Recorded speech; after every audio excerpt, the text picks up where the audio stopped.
Ladies and gentlemen, we want to call the meeting to order, please. So please, everyone outside, can we please come in? And we want to fill the seats from the very front. So if you are seated behind, I humbly and kindly request that you please move forward. Please. Can we please move forward? I humbly make the request. Please, let's move forward. Please, let's sit from the front. We're sparing the front seat. We spare the front seat, the seat from the second. Please, let's fill the seats from there. I'm going to be my own interpreter.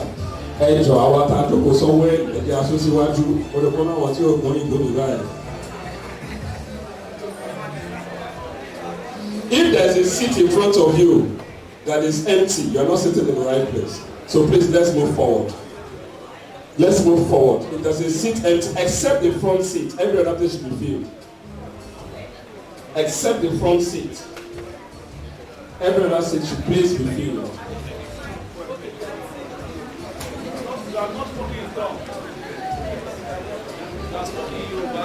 That's the different realm, sir.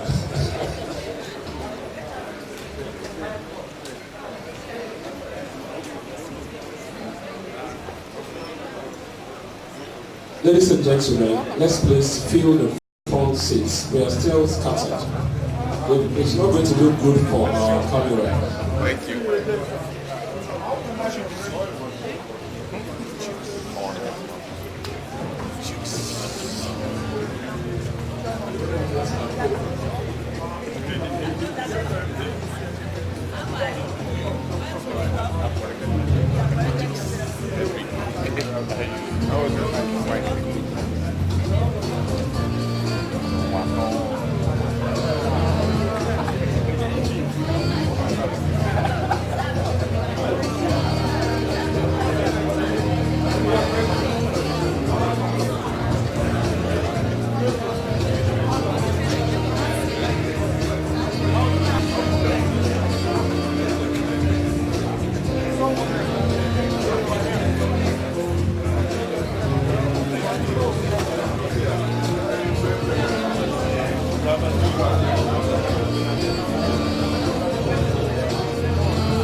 forward, move forward.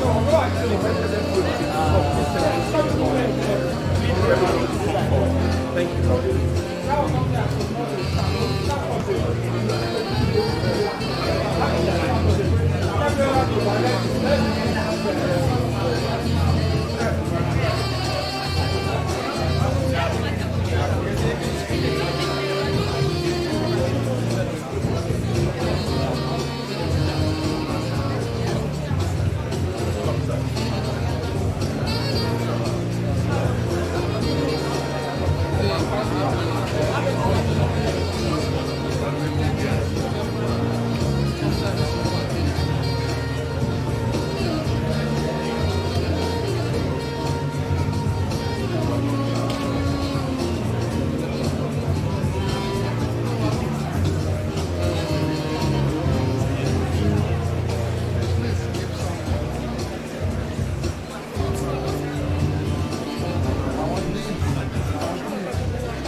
Stand it. Okay, no, please come and sit down. Come and sit down. Oh, someone is there. But there are two places inside. Welcome, Romanus. Yeah, there are seats. There are seats here. Come and sit here. Come and sit. Welcome, Romanus. Welcome,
Everybody's there.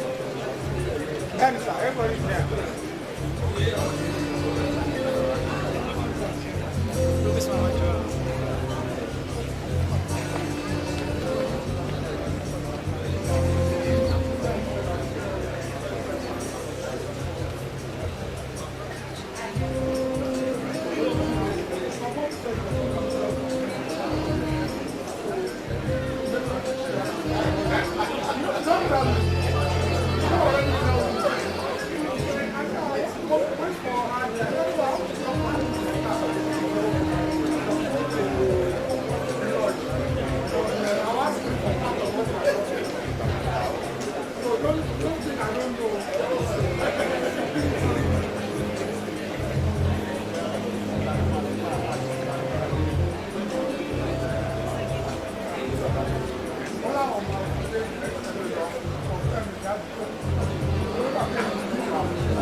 be please rise to recognize the arrival of the Vice Chancellor of Akron University, so the person of Professor E.O. Ogunbode. Thank you. You can please be seated.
Thank you, ladies and gentlemen. We want to continue with the program. We like to invite the high table, the Vice Chancellor of Obafemi Awolowo University. I'll be right if I say our own Professor E.O. Ogunbode. Please, a round of applause.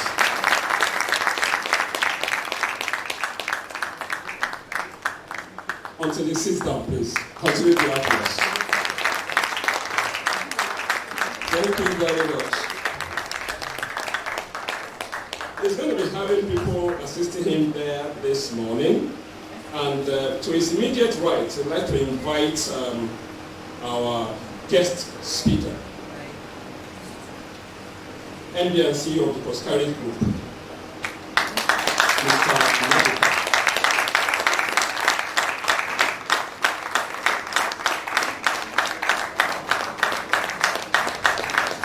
On his left, we're having Dr. Chukwuma Emeka, CEO of Dentistry. It's a product of this institution, so great info.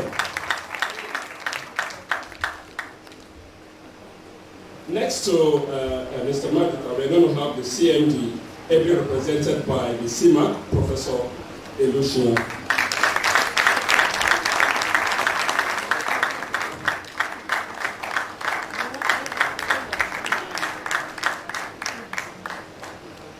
And to balance it on the other side, we're having the Provost College of Health Sciences. Well, I think I should give myself a pass mark. Provost has always caught me when I say College of Medicine, thinking my kid in Lagos.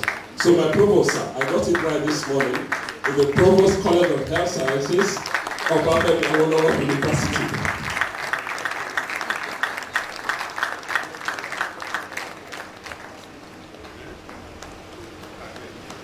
On this side, we're going to have our own dean, Professor F.J. Owotade, a lot about the space.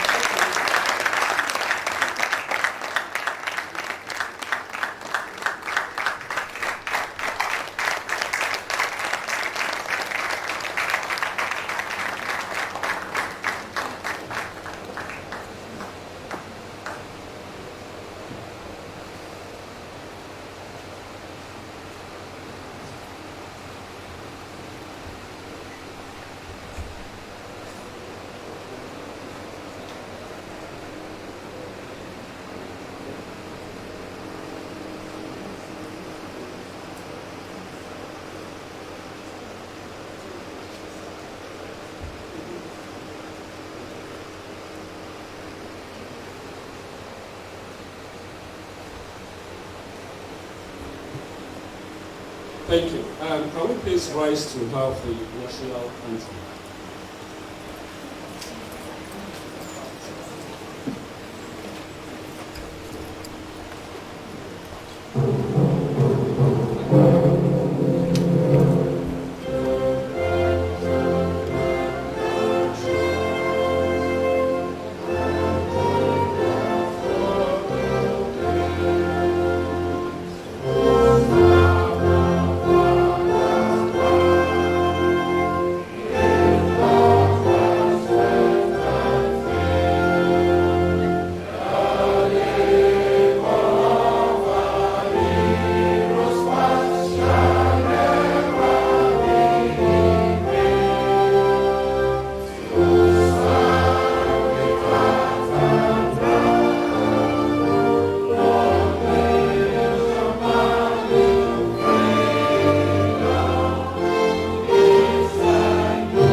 Let's be seated, please.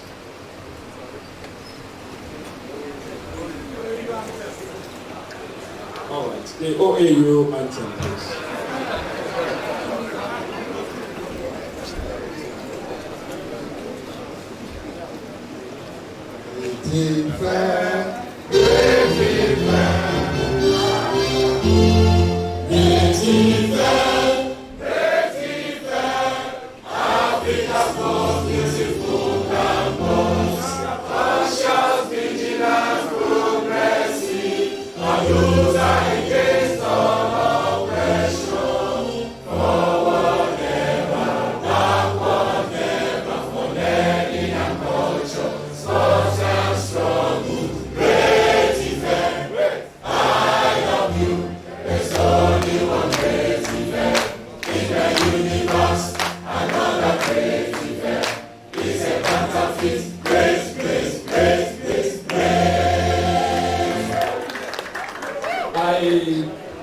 Let's have our seats.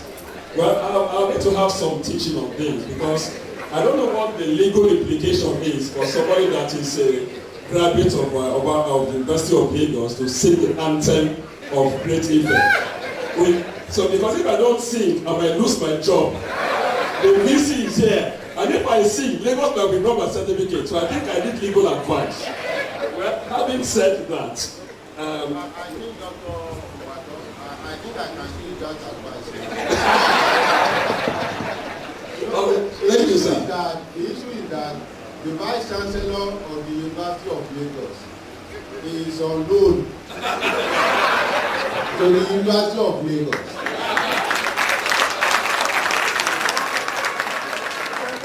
And that is because his first degree, his second degree, his PhD are all from Obafemi. So this I can sing Great Ife without any fear of contradiction. Great Ife! Thank you for the clarification, sir. Now, we want to recognize the presence of the Dean Clinical Sciences and we want to invite her to the high table, Professor Dennis Adeyemo. To be sitting next to the provost.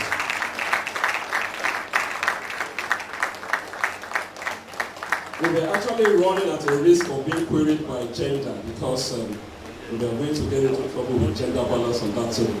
I think we have escaped that tactically just now. Thank you very much. I'm going to hand over to the Dean to present his address, Professor F.J. Owotade.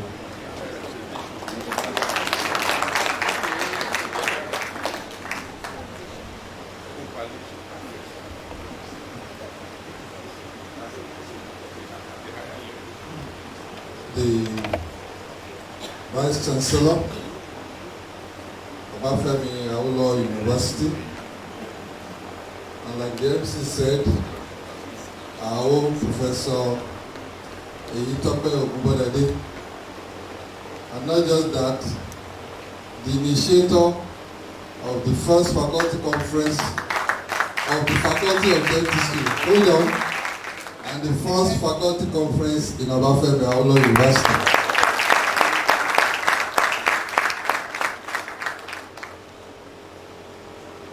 Other principal officers in the audience have seen the librarian some times ago. The Chief Medical Director will be represented by Professor Lucian. The Provost College of Health Sciences, Professor K.T. Idanola, the Dean, Faculty of Clinical Sciences, and my sister, Professor Benis Adebembe, and our distinguished speakers this morning, my friend, brother, and classmate, Dr. Chukwuma Emeka, and the last but certainly not the least, I can also say is a brother, the CEO of Cross Group, Dr. Maduka. It is with great pleasure that I welcome you all to the 14th Annual Scientific Conference of the Faculty of Dentistry of Obafemi Awolowo University. I especially welcome our guest speakers who have defied the difficult travel terrain to be in Ile-Ife. And you know, this protocol thing used to bother me. I also want to recognize our guests from other faculties, all the professors and the HODs from the Faculty of Dentistry. All of you, you are most welcome. The theme for this year's conference is appropriate in the light of the very disturbing trend among the young people of Nigeria today. There's an unfolding tragedy as many young people don't see any hope or future in the country. The educated ones are draining, and the not so educated ones are drowning. They're drowning in the Mediterranean, trying to cross over to the so-called greener pastures, And the ones who are not crossing, they are also drowning in crime. 419, Yahoo Plus, we are all following the spate of arrest of young Nigerians who otherwise could have been gainfully employed. There is a massive exodus of bright young professionals, including doctors who through legitimate means prefer to practice their skills where there is a high chance of employment with better remuneration and more favorable working conditions. Just last week, the NMA in Lagos State released a very alarming figure that every 6 months, about 60 doctors leave their workforce in Lagos. So we do the maths, every year, Lagos State alone is losing about 120 doctors. What is even more disturbing is the demographics of the brain drain, because it's different from what we had in the 80s and the 90s. Those living now, they're young and very slim chances of coming back to Nigeria compared to our teachers who, after making some money in Saudi in those days and wherever they went, still came back to contribute to the professional training of the young generation. The medical and dental profession and the health of Nigerians may be in jeopardy in the nearest future if this trend is not checked. Although many are living in thousands and tens of thousands, we need to create opportunities for the equally smart people who are still left, or those who are still contemplating to leave the country. One of the things we must do is to emphasize critical thinking and encourage entrepreneurship. The critical thinking helps to see opportunities rather than challenges, and how one can use these opportunities to one's advantage. Another critical tool is to deploy appropriate technology. Technology is available today, and there's so much technology, I dare say, and we need this technology to change the narrative. For instance, your smartphone has more computing power than the computer that landed man on the moon, showing that we have potential that we are yet to fully maximize. To address some of these concepts, we have brought people to tell their own stories and their success in entrepreneurship and technology. Our expectation is that we can possibly change the mindset and shift the paradigm towards exploiting what is available and accessible now. Our speakers have done this, and they will share their experience. In addition, we have lined up scientific sessions to showcase the talent and the academic potential in our faculty, the youngest faculty and the smallest faculty in the university. We do hope that this will be a rewarding and stimulating experience. Thank you for coming, and God bless you.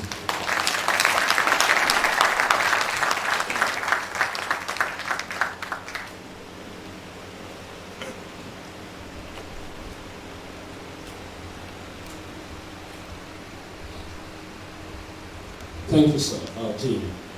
As the Dean was giving that title, I just remember that we just came back from the ASCA, the All Fellows program of the National President Medical College. And interestingly, the topic of discussion was also concerning brain drain. So it's quite interesting that we are discussing the same topic now. To save time, we are going straight on to the speech addressed by our provost, Professor Katie.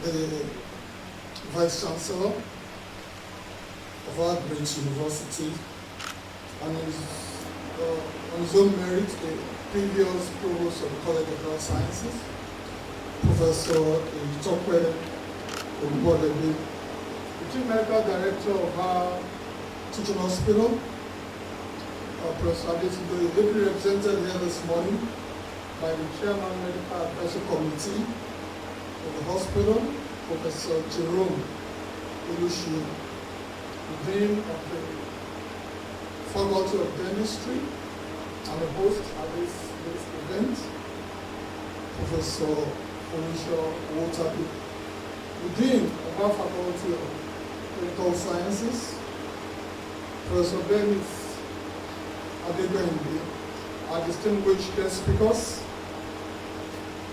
Dr. Cosmos Maduka CON, the President and CEO of the Oscaris Group of Nigeria, and Dr. Chukuma Emeka, the Chief Medical Director of the Odonto Clinic in Lagos.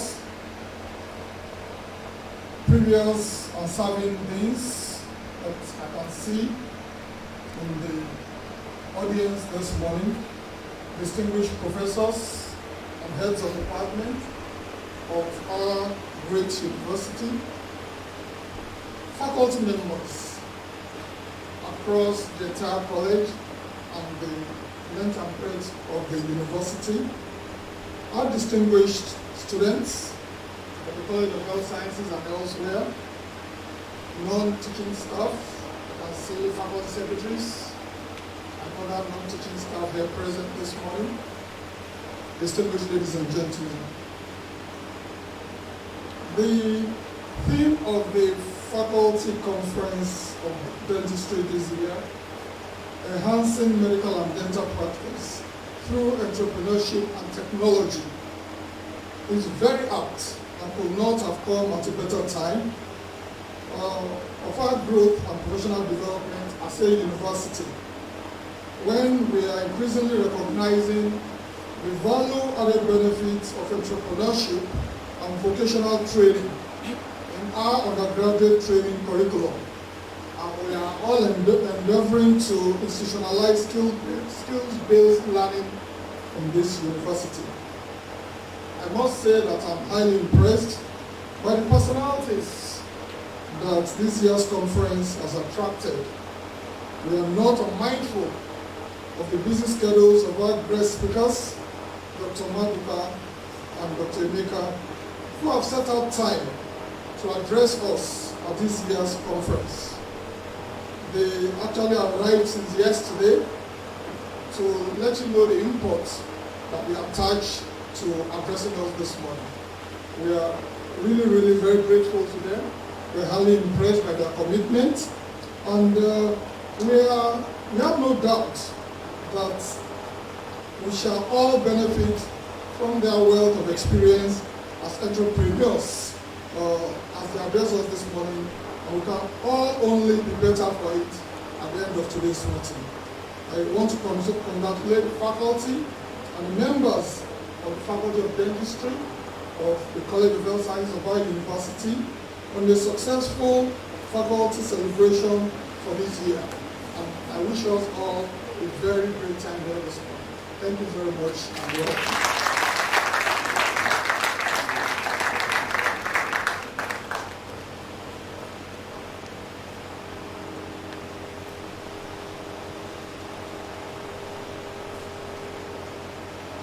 Thank you very much, sir. We would like to invite the Chief Medical Director of our hospital, here represented by the CMAT, for his opening message.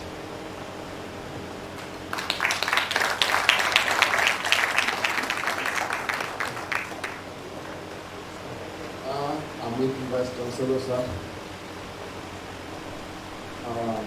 Distinguished, invited guest lecturers, and I want to stand on the already established protocol.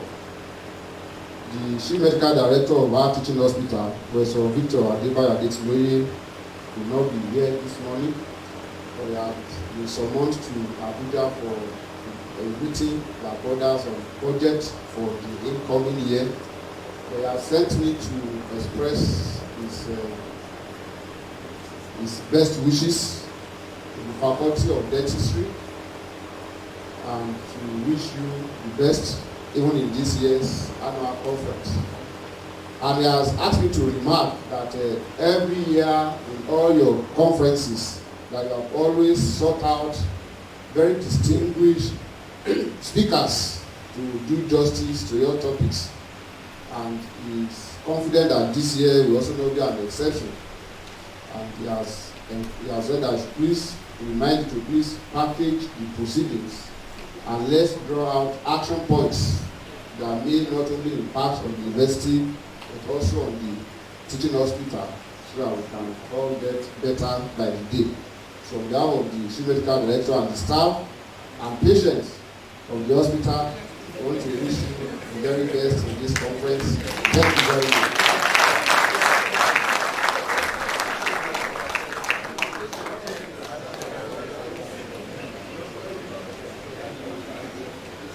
Well, there's a very popular thing when we see around police stations when they say the police is your friend. So, and whenever we see it, normally we laugh. I hope when they say greeting from our patients, the laughter is not related to that kind of response also. The dentist is your friend. I hope you believe that. I'm a little bit scared with the response. Well, before we get to the next item, I want to invite the LOC chair to give us her welcome address. Dr. Mrs. Kolawole.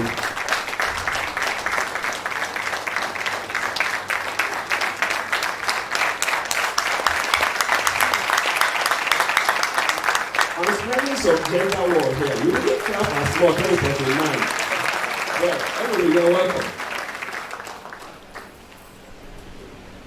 Distinguished ladies and gentlemen, our Vice Chancellor, Professor Mbodele, our invited guests, Dr. Cosmas Madika and Dr. Chukwumaileka, the Provost of the College of Health Sciences, Professor Kayode Jajola, the Chief Medical Director, ably represented by my friend, Professor Jerome Lewishin, the Dean of the Faculty of Dentistry, my own dean, and my big brother, Professor Felicia Wotari, and the dean of our sister faculty, the Faculty of Clinical Sciences, Professor Prenaz Adegenbe.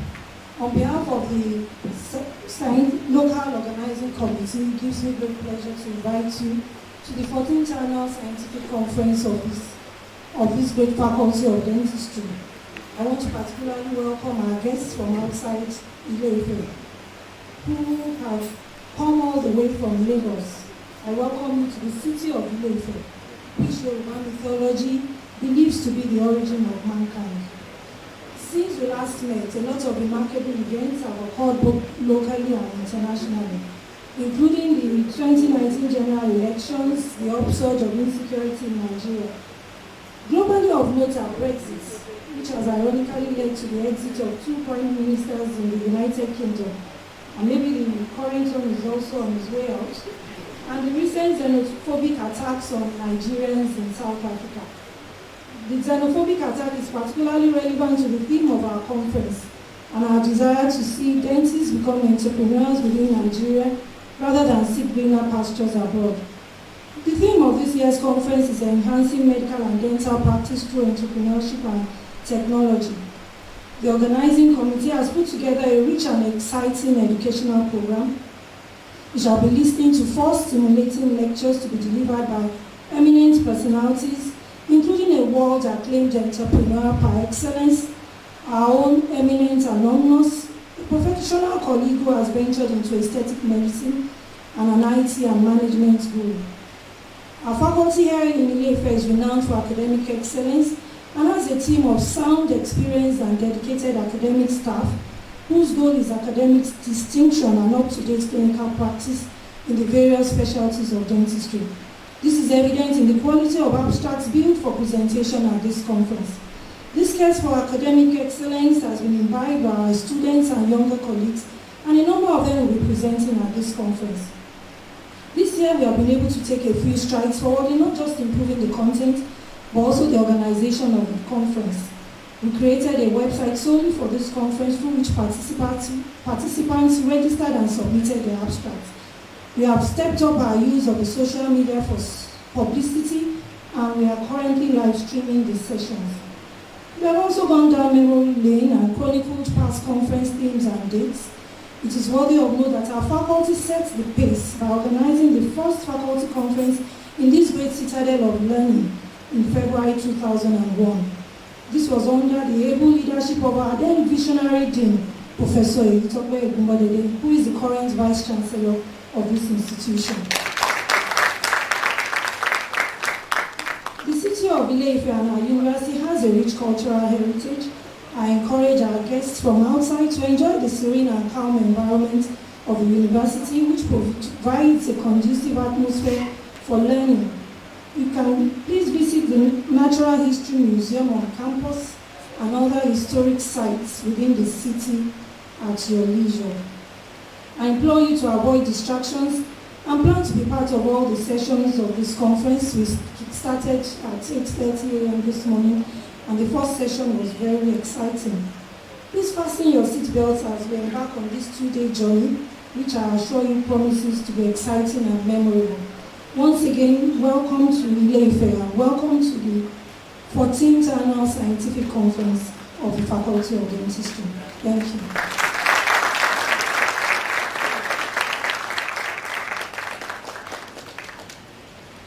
Thank you very much, LOC Chair. I want to quickly recognize the presence of Mr. Joseph Ama. He is retired head of research, corporate research and development planning of the Coscaris Group. He accompanied the CEO to this event. Let's just recognize him.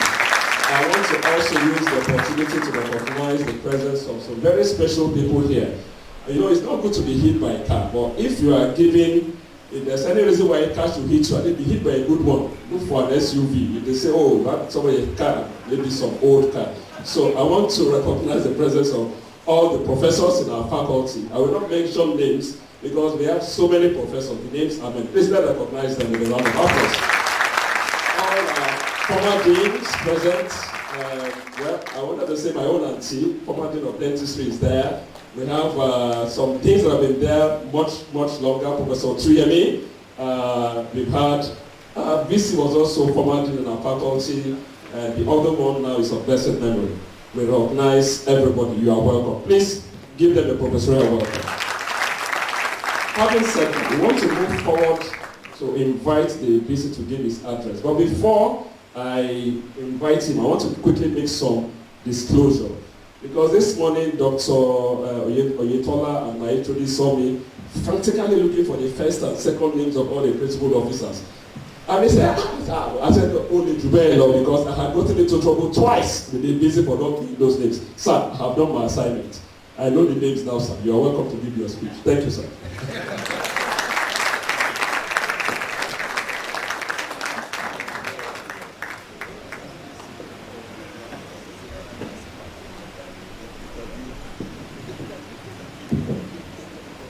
Well, thank you very much, Dr. Mwako. So I think there are too many things that are very peculiar, to dentistry. The fact that we are the smallest faculty in the university, but the most vibrant and the most forward-looking. There's something else that, before I go into my speech, there's something else that I also want to say here, following on what you have just told us now, that whoever is interested in becoming the next governor of the state of Osun must see me for advice. You don't know why am I saying that? Yesterday I was talking to Dr. Oyetola and I said, when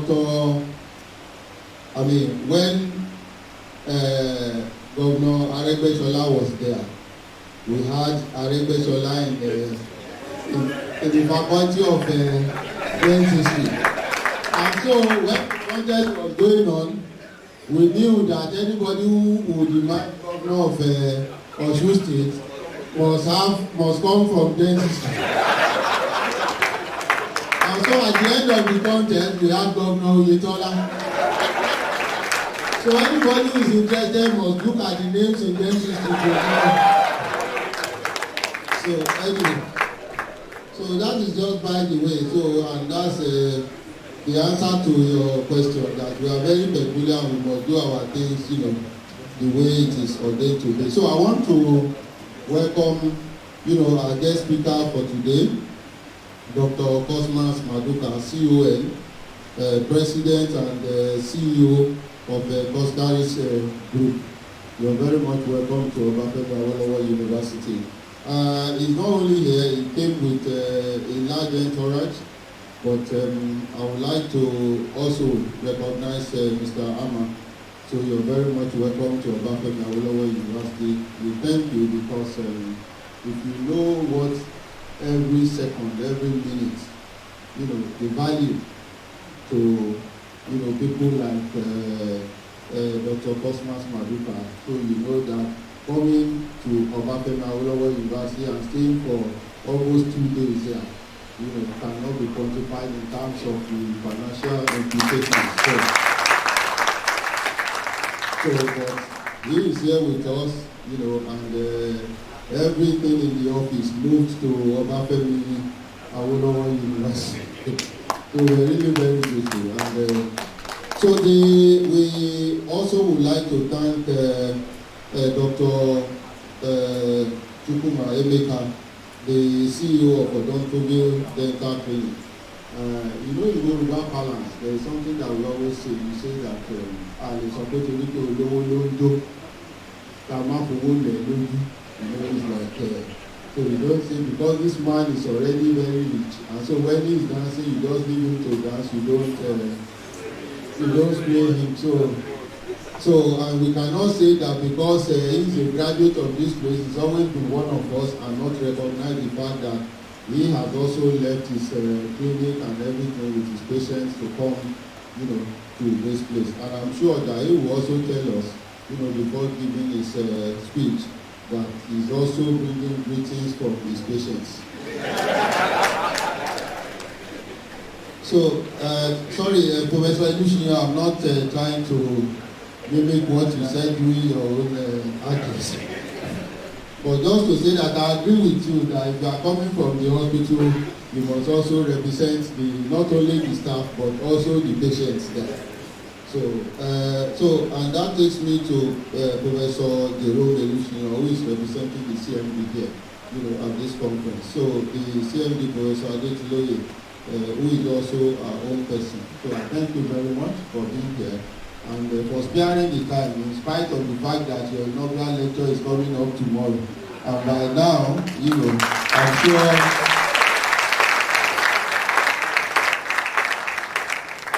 maybe people would have been cooking the soft drinks and everything that, or that would not require any cooking or something. So the dean, the provost of the College of Health Sciences, Professor Itadola, we appreciate you and we appreciate your leadership of the faculty. Professor Folusho Owotade, the dean of the faculty, thank you very much for putting this together. I also like to see the opportunity to recognize the chairman LOC and all members of the local organizing committee. Then we have the deans. I'm going to use Professor Banais Adebembe as the point of contact to all the deans. We recognize your contributions, and there are also some other emeritus deans that are here. Professor Otuyemi, Professor Fatusi. So we recognize all of you. So I also want to recognize all the professors here present, the heads of departments, the staff of the Faculty of Dentistry, all the staff of OAU, great chief students. I keep saying that without university. So you are here, and that's why we have the university. So I recognize all of you. Great event! Great! So you are very much recognized. Gentlemen of the press, distinguished ladies and gentlemen, it gives me great pleasure, to be here this morning. Actually, I was built to be outside the country, and I actually bought my ticket and everything, but I had to change it at the last minute, just to be here. So, and all because I knew of this date, but when another assignment came to be outside the country, so the ticket and everything they had bought, but I had to rebook, change it, and then had to pay the penalty. So, but it's worth paying that penalty, to be here this morning. And I also want to say that as we speak now, there are two other programs going on, in the university. One is in honor of Professor Babs Fafunwa, the doyen of education in the country, who passed away some years ago. So the Fafunwa Foundation, they are having their annual meeting, and this time they have decided to move it to Obafemi Awolowo University. So, and then also the Faculty of Technology. So you will pardon me, I may have to sneak out of this place to do 10 minutes in those places and come back. So because, charity begins from home, and charity can also end at home. So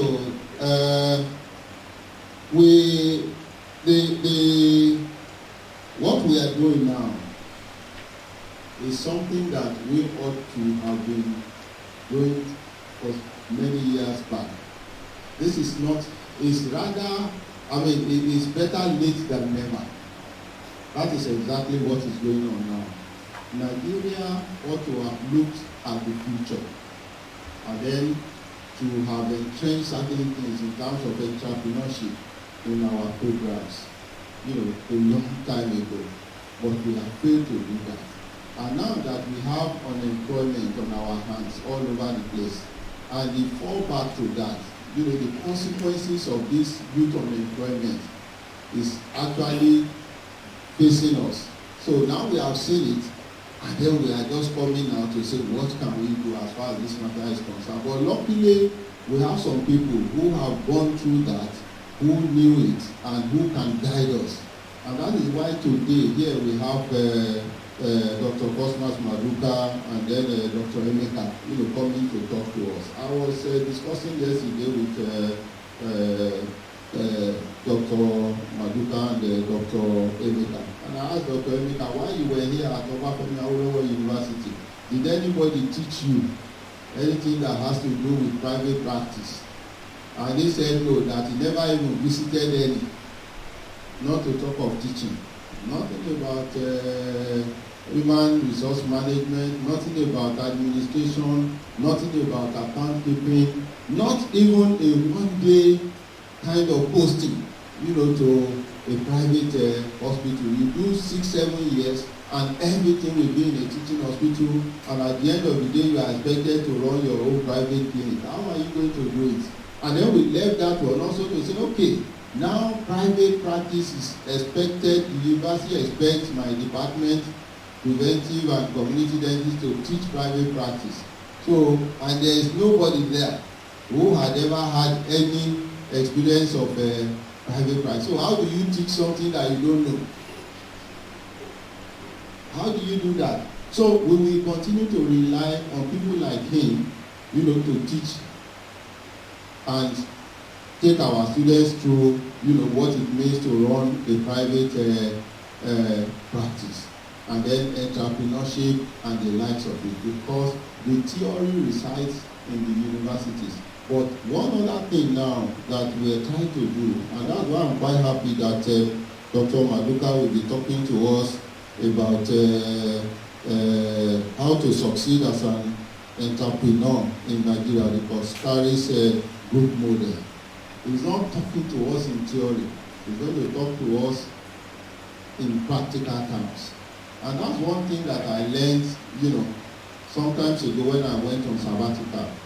I had my sabbatical as a visiting professor at Harvard University, and when I got there, the normal thing is you collect a lot of textbooks that are related to whatever you are teaching, and then they called me and they said, you see, we checked your CV and we found that you've been dean, you've been provost, you've been to several African universities, and you have also been in UK and everything.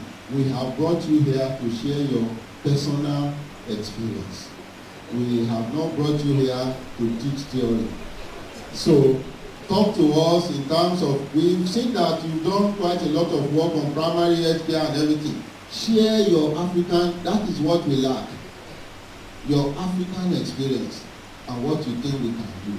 And then they told me we're looking at a global program. We want to have some established institutions in Rwanda and some other things, and we want you to stay back here and anchor that. I said, no, I'm not staying back, I'm going back to Nigeria. But I can share my experience.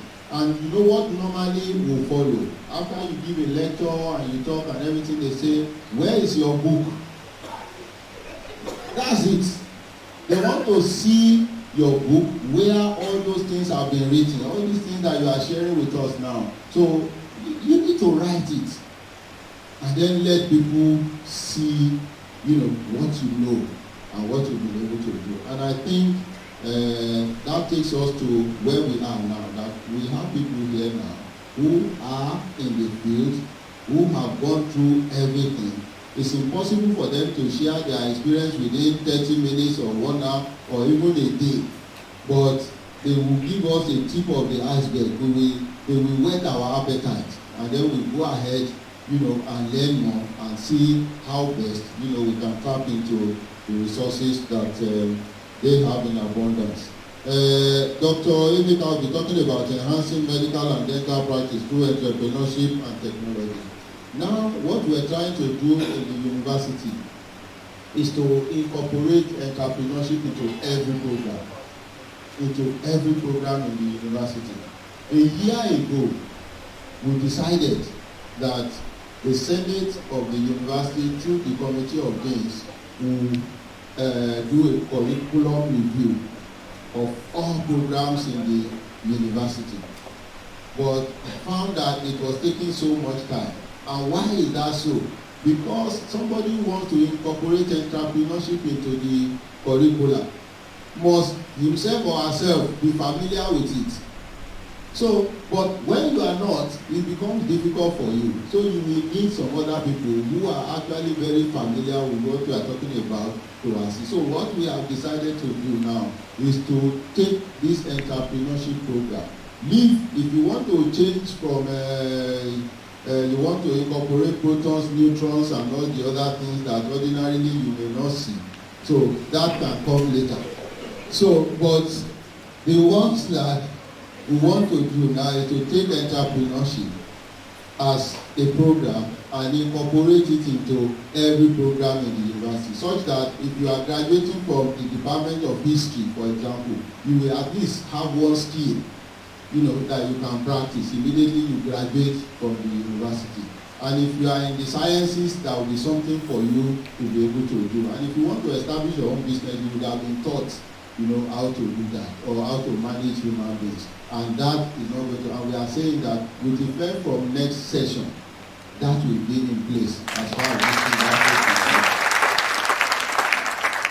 So we have gone around and we have done all the surveys, and we found that most of the things we need are actually in the university. I was sharing this with somebody yesterday, and I said there is no kind of sewing machine that you need that is in this country that is not here with us at Obafemi Awolowo University. You go to the former Department of Home Economics, which is now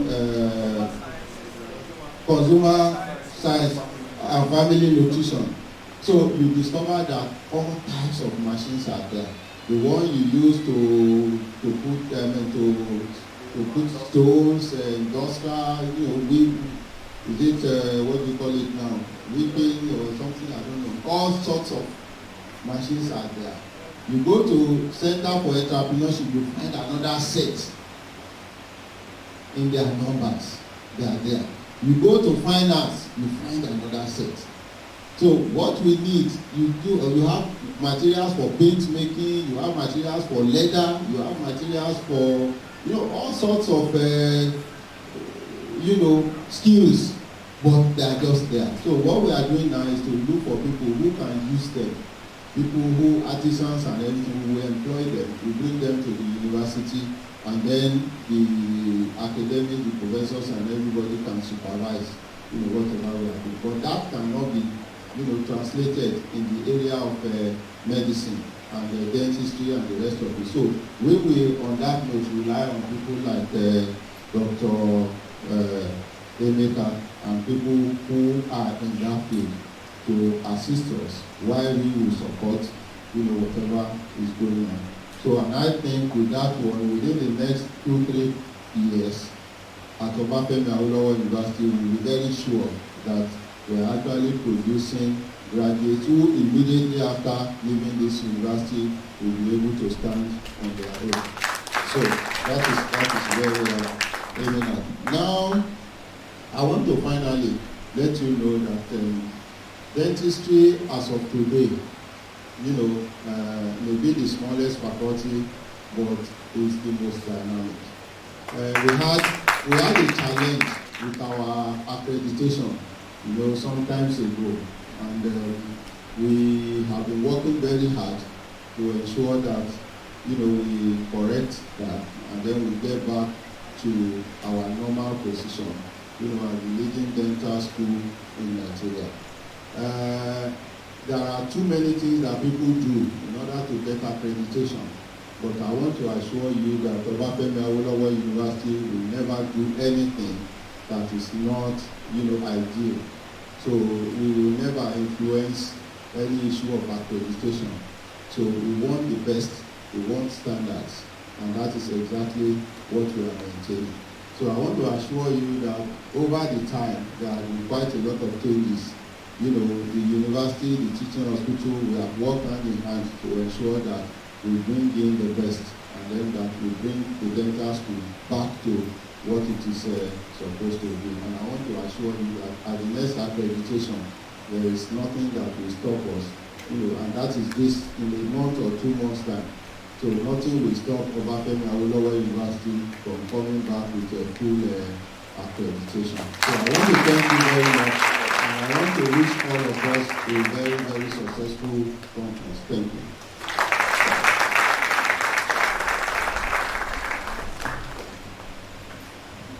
Another round of applause for our VC.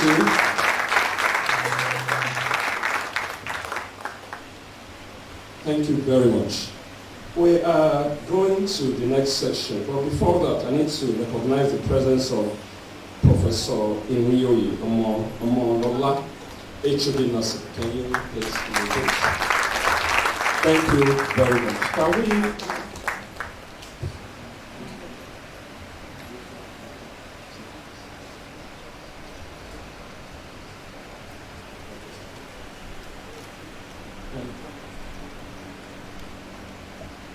I also want to recognize the presence of Dr. Ashaleye of Radiology. Thank you very much. I want to quickly say something. Dr. Maduka and Dr. Emeka, Dr.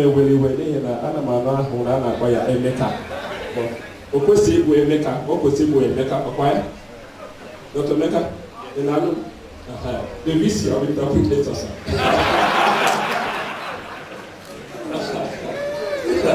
Well, on that note, I want to humbly invite the team of the VC to proceed forward so can have the group photograph before the VC quickly attends to other matters. We want to have the group photograph just here in front. The provost will direct us in the arrangement. If you want to know what I said in Igbo language, you need to see me personally and pay translation fees.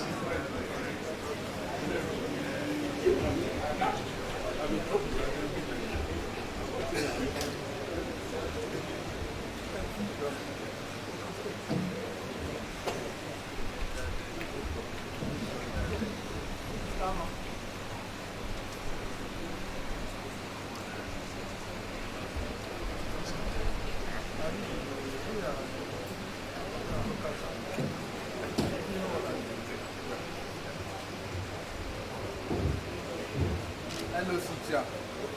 Hello, sit here. Come on. Go and balance the gender there. Mr. Malcolm.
Thank you very much. Just a few more recognitions. And this is going to follow a different pattern. Because I don't know when it entered into Nigeria, but I can guess it must be anything between 2008, thereabouts. And I think it started from the churches. You know, many years ago, the general overseers were simply addressed as bro, so-so, or pastor, this. But I noticed some years later, the names changed. We now started having Daddy Gio, you know, Mommy Gio. And it went into a new dimension when my former dean addressed my wife as Mommy PIC. So I'm going to retaliate this morning. I'm going to introduce our Mommy Deaness. She's here in the congregation. Please, let's recognize her. I'm sorry, but all the conveniences regretted, but it was caused by the former dean.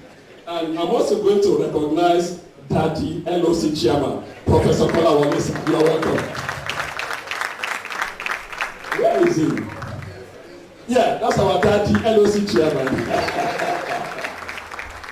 On that note, I'll invite Dr. John Hammer to read the citation of our guest speaker. Then we'll go into the lectures. And I think when the lectures are going on, members of the high table will need to use the front seat here so we can all enjoy a good view. But for now, we have the citation. Thank you.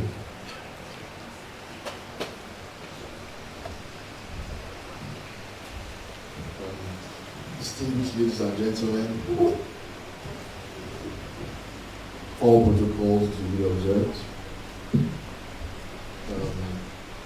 Before I invite our distinguished guest lecturer,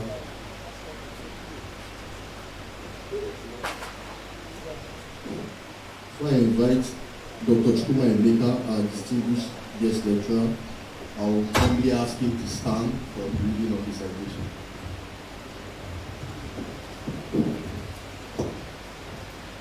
Dr. Chukuma Emeka, an entrepreneur dentist and an extensive practitioner in the dental field, was born on the 25th of February 1967 to great parents in the persons of CRC Mr. Emeka, a pharmacist, and Mrs. Abibatu Emeka, a businesswoman.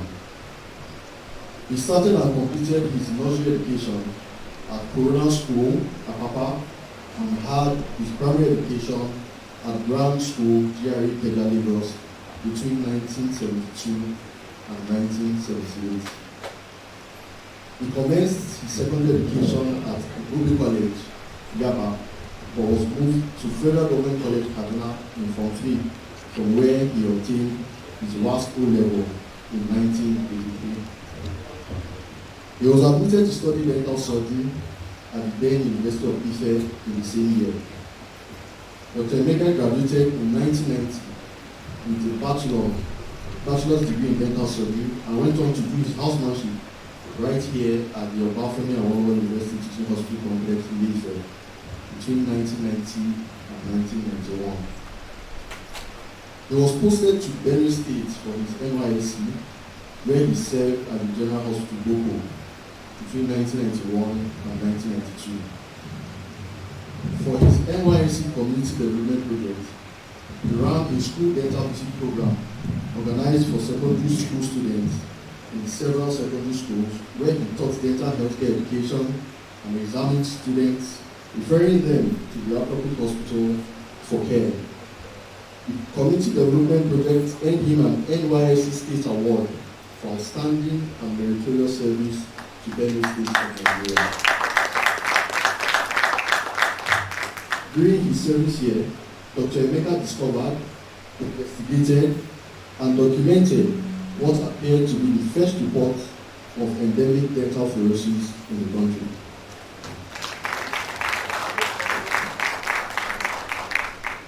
After his service here, Dr. Emeka worked as an employee in private dental practice from 1992 to 1994. In 1994, an opportunity came to lease solely dental clinic in Lagos from Dr. Edmond Solari.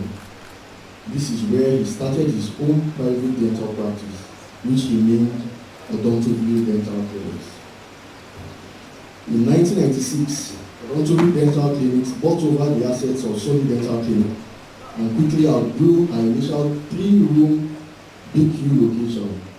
In 2002, she moved to her current Ulibedu facility as a tenant. In 2004, Odontoville bought the property. The growth of the practice put pressure on Dr. Emeka's administrative and financial management skills in order to enhance his administrative and financial management skills. Thereafter, he enrolled at the prestigious Lagos Business School for a 6-month owner management program and obtained a certificate in business management. Odontoville outgrew her complex in Ulibedu around 2010 and started work on the second branch. By 2011, Odontoville secured a property in Victoria Island for her second branch, and by February 2012, the new branch had become operational.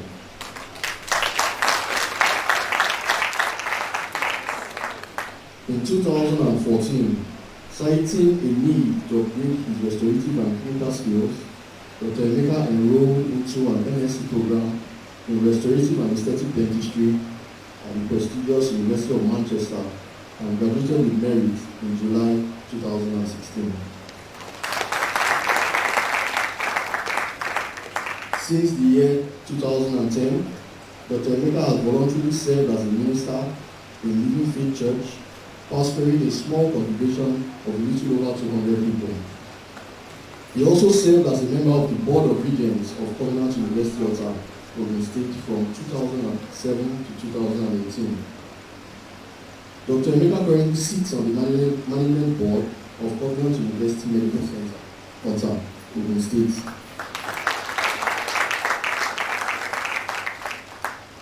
He also runs an educational foundation that offers scholarships to children of very poor families. Dr. Emeka is happily married to his heartthrob, Funmilayo Emeka, a consultant in preventive dentistry from the National Postgraduate Medical College of Nigeria and an alumnus of the Bafumi Awolowo University Uniform. They have 3 wonderful children. Dr. Emeka loves bike riding, listening to music, chilling at the beach, and swimming. Dr. Emeka holds a Bachelor of Dental Surgery degree from the then University of Ife. He holds an MSc degree in Restorative and Aesthetic Dentistry from the University of Manchester. He is a diplomate, International Congress of Oral Implantologists. He is a fellow of the International College of Dentists and is the provider for fast basis technologies. Please, we will rise to welcome Dr. Chukuma Emeka.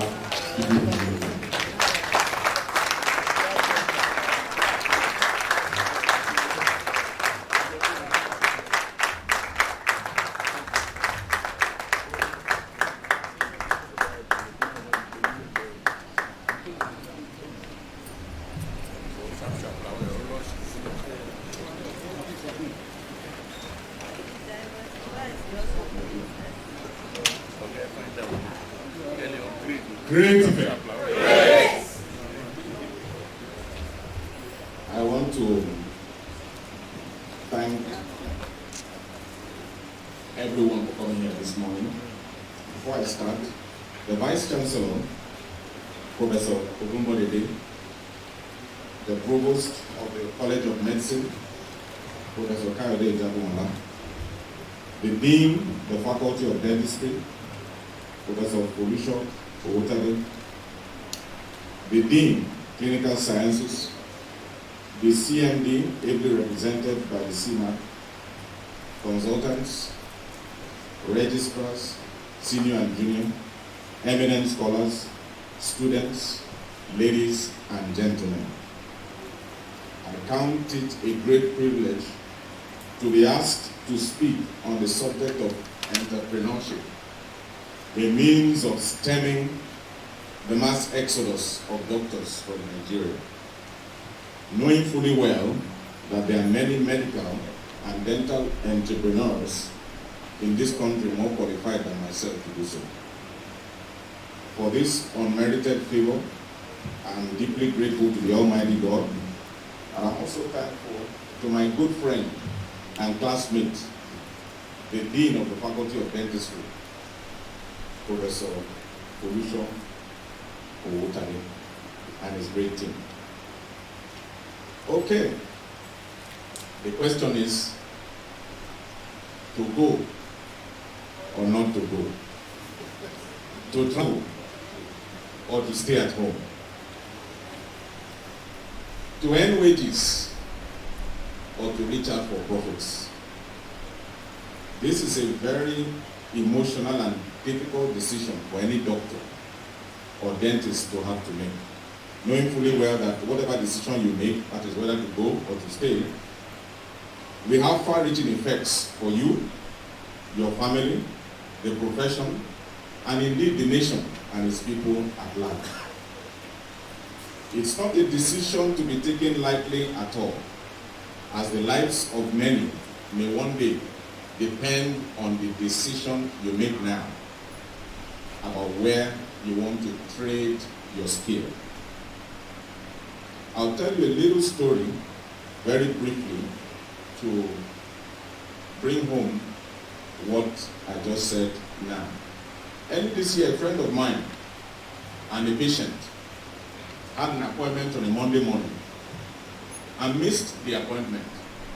Very, very unlike him because he doesn't miss appointments. A few days later, he called to reschedule the appointment, and when he finally came and sat on the chair, in fact, before he sat on the chair, I saw him at the reception, and I was wondering why he didn't keep his appointment. And he went on to narrate a very astonishing experience to me. He said to me as he was cycling, doing his normal Saturday exercise between Lekki and Ikoyi, in fact on that bridge that joins Lekki to Ikoyi, that at a point he had a very sharp pain in his chest. And so he stopped riding and in fact just fell on the floor. And according to him, he felt as if an elephant was putting the leg on top of his chest. He could hardly breathe. He said people passed him on the road. One said, the man will soon die now. And I'm going to collect the watch. Another said, I will take him down. And they went and sat near waiting for him to die. Luckily, he reached for his phone and called his driver.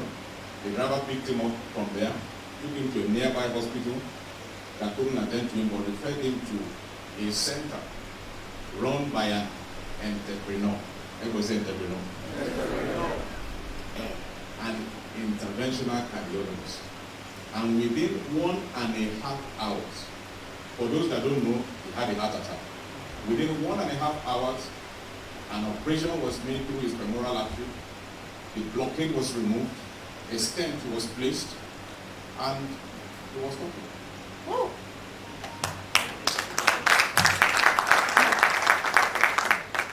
What is my point?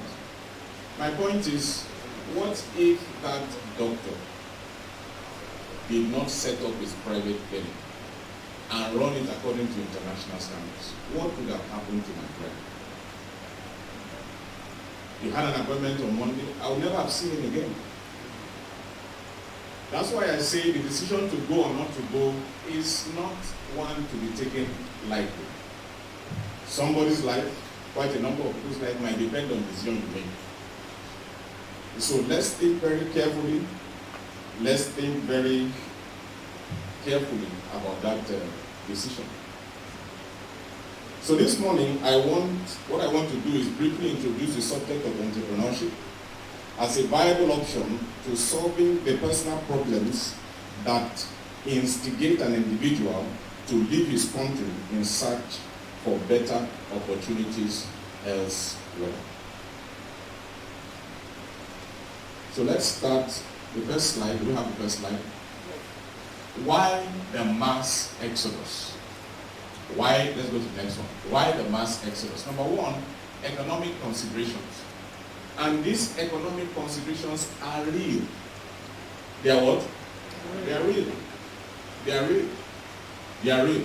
I remember one of the professors that taught me, he writes here in Ife. I was privileged to have him in my office for a whole day. And he told me why he left Ife in the first place. I mean, I was hearing those things, was so strange to my ear. But he said he literally could not afford to pay his bills. He couldn't. He had no choice but to relocate at the time of the day. So the economic considerations why people would want to leave Nigeria, they are real, and nobody is denying them. Another reason why people will be living en masse is that people need to acquire more knowledge, acquire more skills, and so for knowledge and training reasons, people will want to travel abroad and leave Nigeria. Another reason why quite a number of us are leaving is because we simply want a better life. And there is nothing wrong with having a better life, is there? No. Another reason why people leave is simply because their mind is made up to live. Their mind is made up. They are grown up to just think that there's no other way out except to live. Second question, is the Exodus new? No, it's not new at all. In the 70s and early 80s, those of us that are in our 50s and our 60s recognize that many of our lecturers and professors went off to Saudi Arabia, some to Kuwait, some to Jordan, and some of who, even our own colleagues, some are still there right now. In the 80s and 90s, many went to Britain, Big Club and went to Britain, many went to the West Indies, Trinidad and Tobago and all that, and then North and South, North America and South Africa. But now, the difference between that one and this one is that that was not mass exodus. This one is mass exodus. Mass exodus. And really, we need to do something about it. Now, why not the exodus? What are the options? Why not the exodus? Why not the exodus? Why don't you leave like everybody else? Number one, it's important to note that this country, Nigeria, presents vast opportunities for innovation. Vast opportunities for innovation. And we can see right here, we are privileged to have Dr. Maduka in our midst. I mean, if you listen to what God has done by his hands, you will know that there are vast opportunities here. Number two, there are vast existing markets for your skill at home. Vast existing markets for your skill at home. How do I know? We are made to understand that Nigerians spend billions of naira every month for treatment abroad, which means there's a need. In other words, there's a market for your skill. Are we together? Again, we can see from just looking around, you don't even have to be a doctor, our environment is underserved.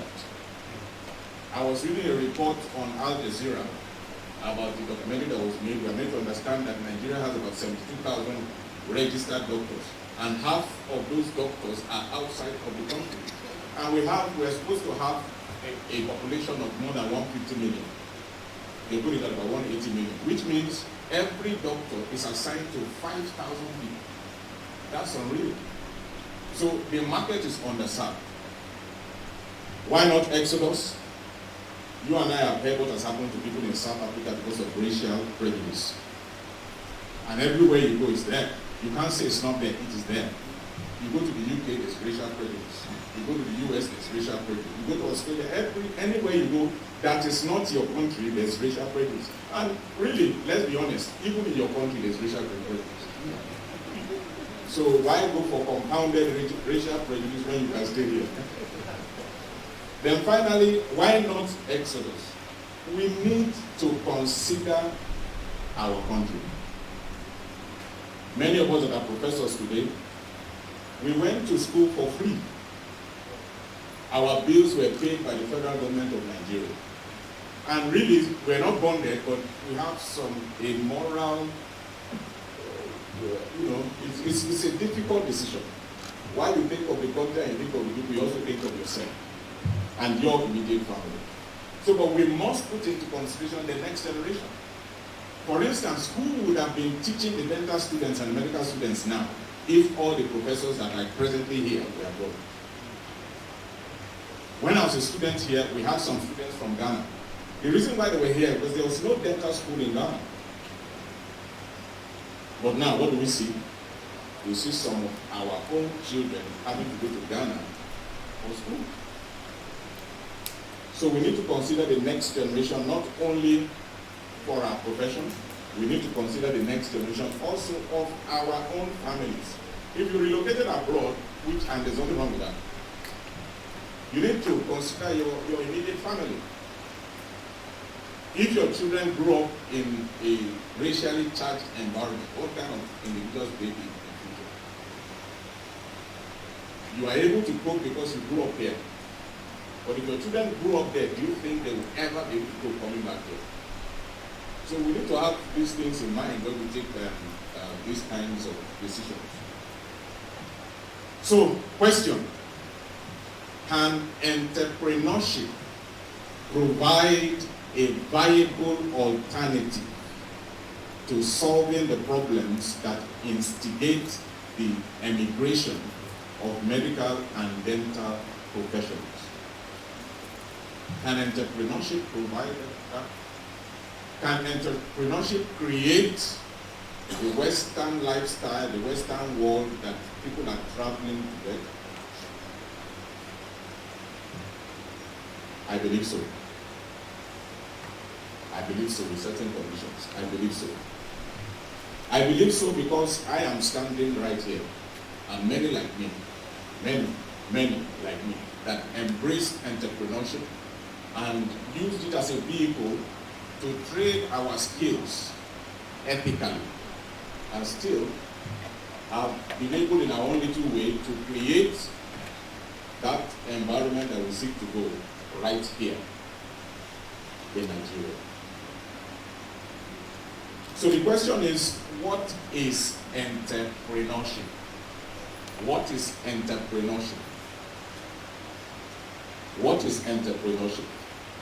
According to Wikipedia, which is just available to everybody, entrepreneurship is the process of designing, launching, and running a new business. The process of what? Designing, launching, and running a new business. Designing, launching, and running a new business. It is also the capacity and willingness to develop, organize, and manage a business venture along with any of its risks in order to make a profit. The capacity, the willingness to develop and organize, and as well as manage a business venture along with any of its risks. The purpose being to make a profit. Entrepreneurship, therefore, is the act of being an entrepreneur. Entrepreneurship is the act of being an entrepreneur. In other words, an entrepreneur is the owner and the manager of a business enterprise who by risk and initiative attempts to make a profit. So can you be an entrepreneur? Yes. Remember the words of Jim Rohn, who shared his mentor's advice. He said, profits are better than what? With wages you can earn what? But with profits you can earn what? Profits are better than wages. With wages you can earn a living. But with profits you can earn a fortune and put yourself in a position to have an impact on your immediate environment and help many more people. With profits, your effect can be multiplied. Much more so than wages. Wages are good, but profits are better. How many agree? Good. Now, the entrepreneur is able to recognize the commercial potential of an invention, an idea, a skill. What does that mean? An entrepreneur is able to recognize that as a gynecologist, or as a restorative dentist, or as an oral surgeon, my skill has commercial value. And if I can do the things that are necessary, I can trade that skill ethically and make profit. So the entrepreneur is able to recognize commercial potential and also organize the capital, that is both human and financial, the talent and other resources that do what? Convert an invention. By invention I mean an idea or a skill. That convert a skill into a commercially viable innovation. Now my friend that had that heart attack on that Saturday morning, he eats nicely, he doesn't eat junk food, he does his exercise, he does everything that he's supposed to do, yet he had a heart attack. And so the doctor that treated him has commercialized his skill ethically, and so was able to provide a service of value. I mean, he paid millions for that service, but that service was available. That's the point. That service was available. So an entrepreneur not only recognizes commercial potential, but also organizes the capital, the talent, and the resources. That day, that doctor must have had to get his technicians to come, had to get different parts of his organization together to be able to just do that simple life-saving circle. I say simple because in a few minutes everything was over. And multiplied millions has transferred hands. Those millions will come to me.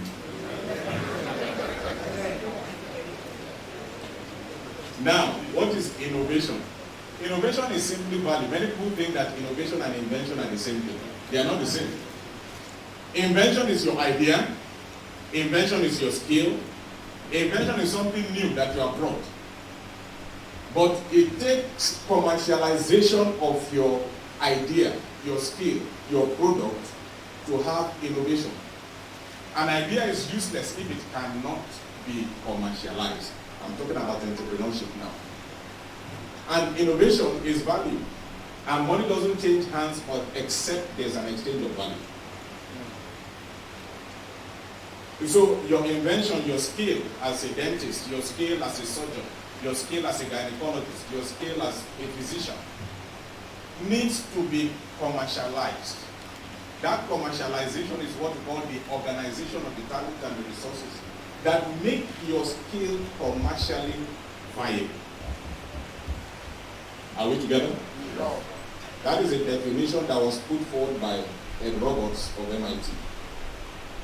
Now, let's bring it home. Innovation is creating value that people are willing to pay for. Innovation is creating value that people are willing to pay for. Now, let me give you a simple example. I have a clinic in Ilupeju. In fact, my first clinic in Ilupeju. Just a big deal. Very, very modest. Some people will come in there, and because the chair is torn, because there's no AC in the reception, they just come back. They don't want to be treated in that kind of place. Not that you don't have skill, you may be the best dentist, but you have not properly packaged the service. And so some people will not subject themselves to treatment in that condition. So innovation is creating value that people are willing to pay for. The person may be willing to pay, but not under those conditions. So, but you come to Victoria Island or you come to Ikoyi, and then you drive your car, there's a driveway, there's a nice garden, you know, and then you enter, the AC is blowing from all the corners. You sit on the kind of chair that you sit at home, you know, and then you feel good. Yeah, this much be able to people.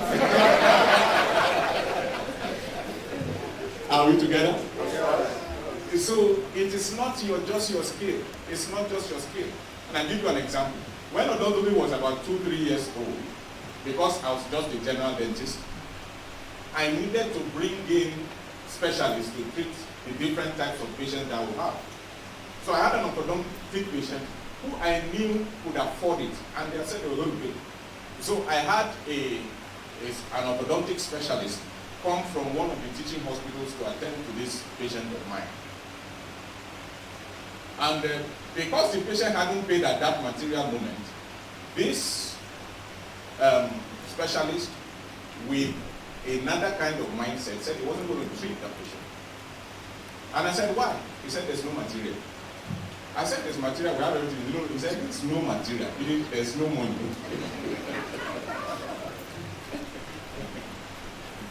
So at the end of the day, I had to fire that man because he had a skill, but he didn't have the resources to package that skill. And so we got another person who was willing to work and do the service, and we collect the money later. So we said innovation is packaging your idea through commercialization to a point where you create value that your patient or your client is willing to pay for. Now, next slide. For you and me, it simply means packaging your medical or dental expertise in such a manner that attracts a paying customer or a patient to exchange his or her money for it. Everybody say paying. Paying. Without that paying customer, you don't have a business. No matter what you package, without that paying customer, you don't have a business. It's not just a customer, it has to be a paying customer.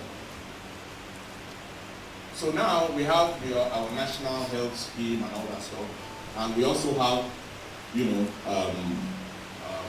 Lagos State is packaging insurance scheme that will, if they do it properly, compel everybody to have health insurance. If that happens, and we pray it happens, it will be a huge plus for the medical profession. Because everybody will maybe pay something, and so you go to the hospital not thinking whether you have the money to pay or not. So you will have more than enough paying customers. Are we together? Yes. Next slide. So your invention, which is your idea or somebody else's own, it doesn't have to be your idea. For instance, the skill needed to treat an orthodontic patient at that time, I didn't have it. But I didn't have to have it. All I need to do is get somebody who does and arrange it, and it shall be done. Are we together? Yeah. Your invention is your skill or somebody else's own. Your invention is your product or somebody else's own. It doesn't have to be yours. So what is commercialization? Because we said innovation, which is value, is created by your what? Invention plus commercialization. So what is commercialization? Commercialization is organizing the infrastructure, the human resource, the financial resource, and every other resource that is required to give your skill value. It is only when your skill has value, that is, it is only when you can do something better or do it faster, that we call it an innovation, and then people are willing to pay for it, and anybody can do it. There's nothing like somebody was born an entrepreneur. The entrepreneurial skills can be learned. Are we together? That's right. Now, a few examples. We have odontology dental clinics, and we have short dental clinics, and the cardiologist I was referring to owns First Cardiology Consultants. Then we have only branch dental clinics. I mean, only branch clinics, which is a fertility clinic that is run by my younger brother. So I know the A and Z of it. I knew how the business was set up. And he, like myself, we did not attend any residency program. We simply went for skills. Went for what? Skills. Because we recognize that what the patient wants to pay for is what? Skill. And then he went to Bristol, did an MSc in fertility, and came back. It's very, very capital intensive, but he has commercialized his skill and is making a lot of money. The same with Shops Dental Clinic, the same with First Cardiology, and the same with odontology, and also the same with yours. Won't you say amen very well? Okay, some examples. Why am I giving you examples? I'm giving you examples just to let you know that these things are possible. And the people that are running them are not, it's not as if they have any special thing that you don't have. You just need to learn one or two things and put it together, and your skill also will generate value. Another sector that we because some people think that you need to set up a clinic in order to be an entrepreneur. You don't need to. If you are an orthodontist or if you are a surgeon and you package your skill very well, you can go into a setup that is already set up and sell your skill. Visiting Specialist, one of the very good clinics in Lagos now, was started because that doctor marketed her skill in 2 or 3 clinics in Lagos, one in Abuja, and after about 10 years set up a practice. And it's doing very well. So you don't actually have to have your own infrastructure. You can use somebody else's infrastructure.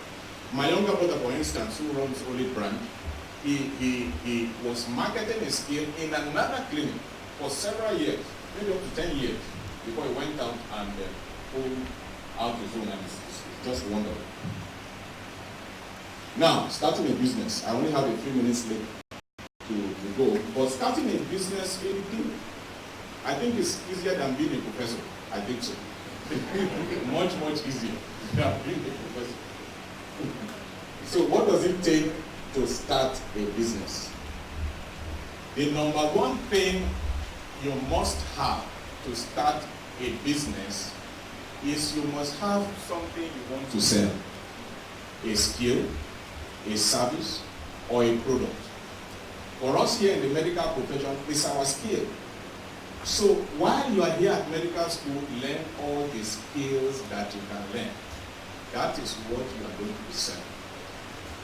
The next thing you need to start a business is a lot of passion. A lot of passion. A lot of passion.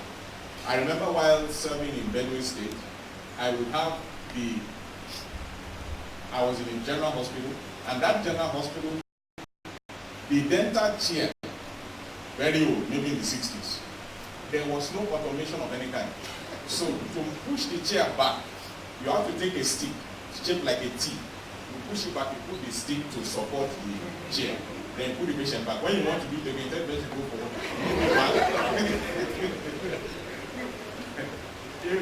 We didn't even have a handpiece, Conrango handpiece. It was straight handpiece. So you can't do any filling beyond premolar.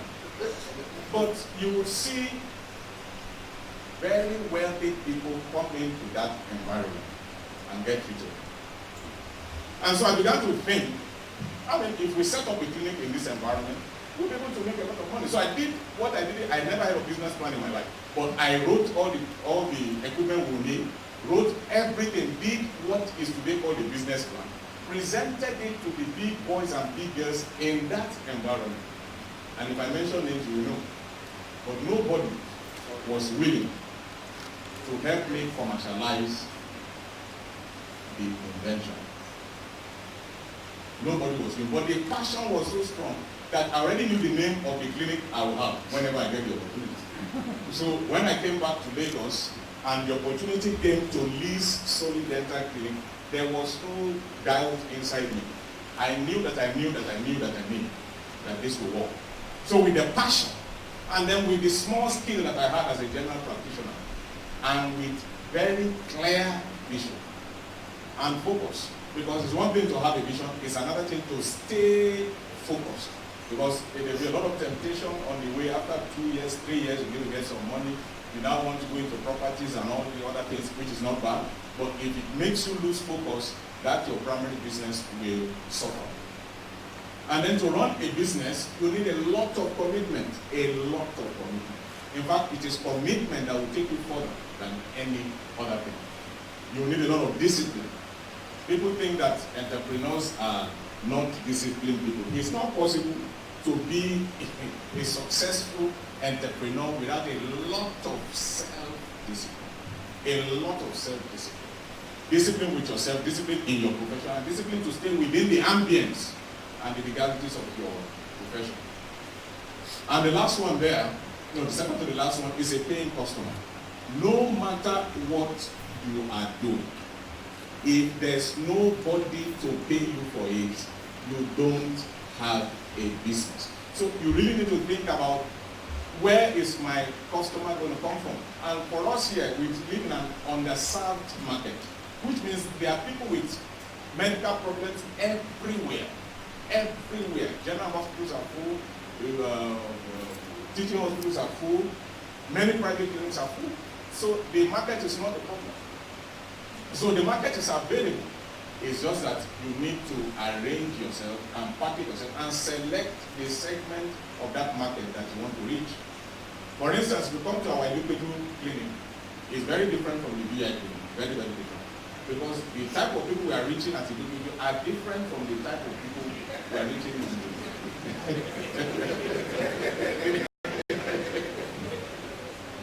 so these things are very important. Now, last but not the least, and I think this is very, very important, possibility mentality. When odontology started, I would hear people tell me, no, you can't do that. No, you can't do this. I said, why? The Bible says I can do all things through Christ, who strengthens me.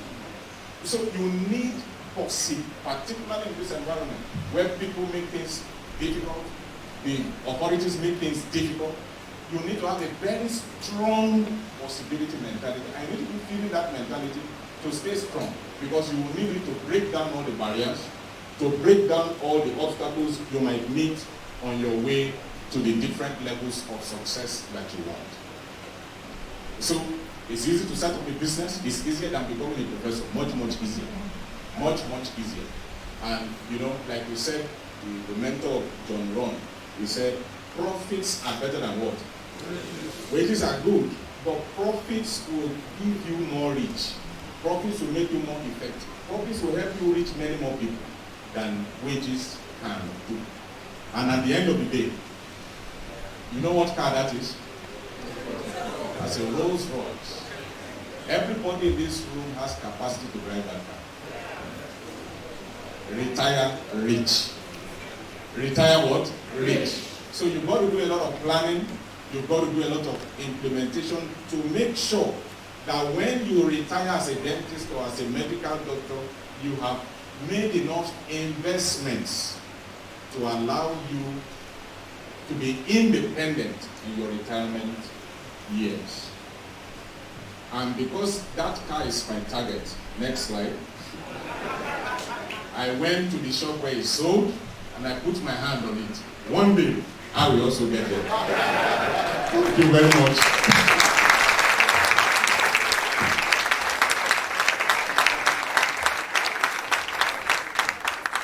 Thank you. Thank you.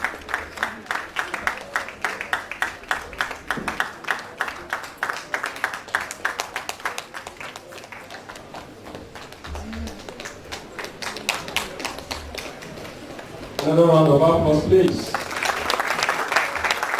Let's have our seats, please. One thing I hadn't told you about Dr. Emeka, which I'll tell you now, is that myself and Dr. Mrs. Fumi Emeka, we did residency together. And something happened. I won't tell you. See me later. That one is hidden. But we did residency together, and we are very happy with our presentation. And I heard two things. And at a point I said, Pastor Emeka, because he said you should say amen. Say amen, somebody. We're going to go straight to the next session. I'm going to be inviting the chairman for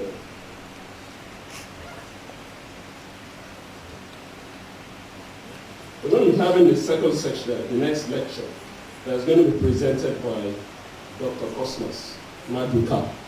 I must make a confession, and I think I'm still going to see him privately after this. You know, I've heard about Coscaris so commonly, as when they said Coscaris is coming, I was actually looking for an aged man. So when I saw him, I said, no, he sent somebody. But they now said, this is the CEO himself. I said, wow, this is wonderful. There must be a secret to his looking very young. A round of applause, please. His citation is going to be read by Dr. Obulikwe. We please request you to come forward, sir, so that while your citation is being read, it will be standing. Please welcome Dr. Maduka to.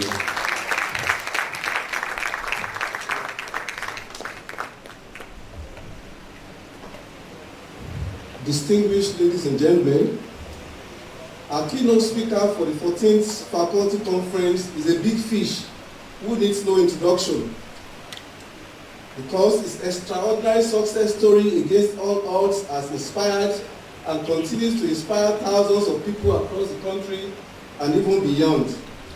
Born in the city of Jos on Christmas Eve many years ago, without what you could call a silver spoon in his mouth, Dr. Cosmas Maduka, CON, succeeded in overcoming his modest and humble beginning to build a colossal business empire on the principles of integrity and hard work. His incredible business success is a testimony and a reminder to all that the economic strength of a country is rooted in the entrepreneurial spirit and the competitive zeal of its people. At the tender age of 17, armed with 7 years of informal education as an apprentice and a vision to create a company that is timeless in relevance and value, young Maduka formally ventured into a one-man business which specialized in the sales and distribution of automobile spare parts. Since that fateful day in 1977, he has never looked back, and the rest today, as they say, is history. Today, with sheer determination and self-belief, he has transformed the Coscaris Group into a truly indigenous conglomerate with diverse interests and several subsidiaries in manufacturing, agro-allied business, ICT, petrochemical, among others, spread across many African countries. Little wonder that the Coscaris Group is rated one of the top 50 brands in Nigeria.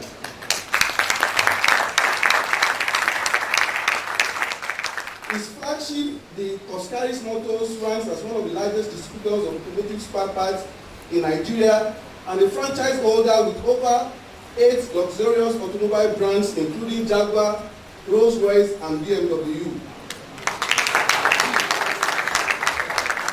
In 2015, Coscaris Motors became the first African company to build an assembly plant for Ford Ranger, South Africa being the only exception, and won the Auto Brand of the Year award at the Marketing World Awards held in Ghana. The man, Cosmas Maduka, is a fellow of the African Business School, member, Financial Reporting of Nigeria, member, Nigerian Institute of Directors, and an alumnus of the prestigious Harvard Business School.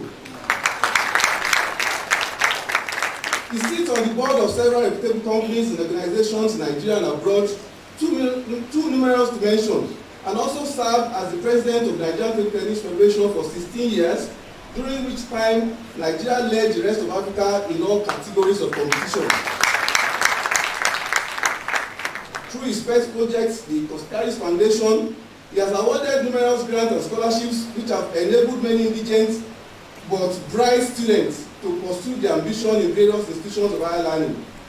In recognition of his outstanding qualities and contribution to the economic, education, and business landscape of Nigeria, he was awarded the Honorary Doctor of Business Administration by the University of Nigeria, Nsukka, in 2003, a Distinguished Fellowship of Nigerian Law School in 2004, and also a doctorate of business administration honoris causa by Jaffe Babalawa University in October 2016.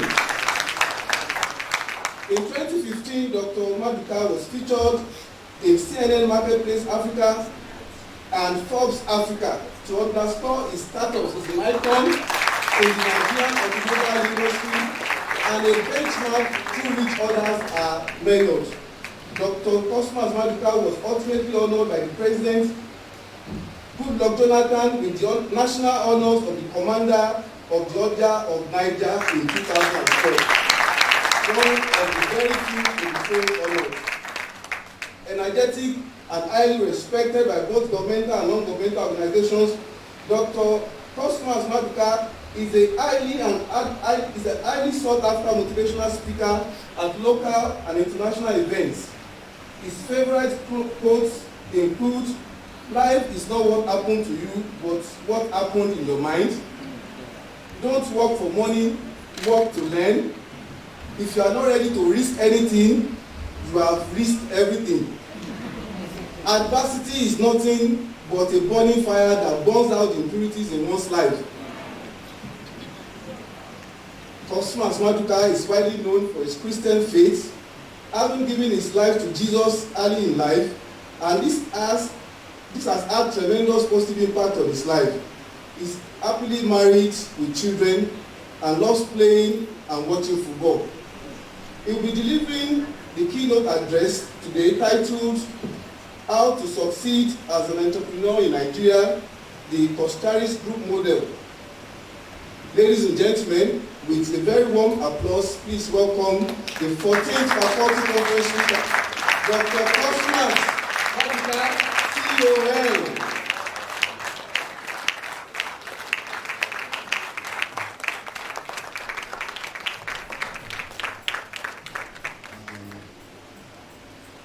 It's already afternoon. Good afternoon, ladies and gentlemen. Please be seated.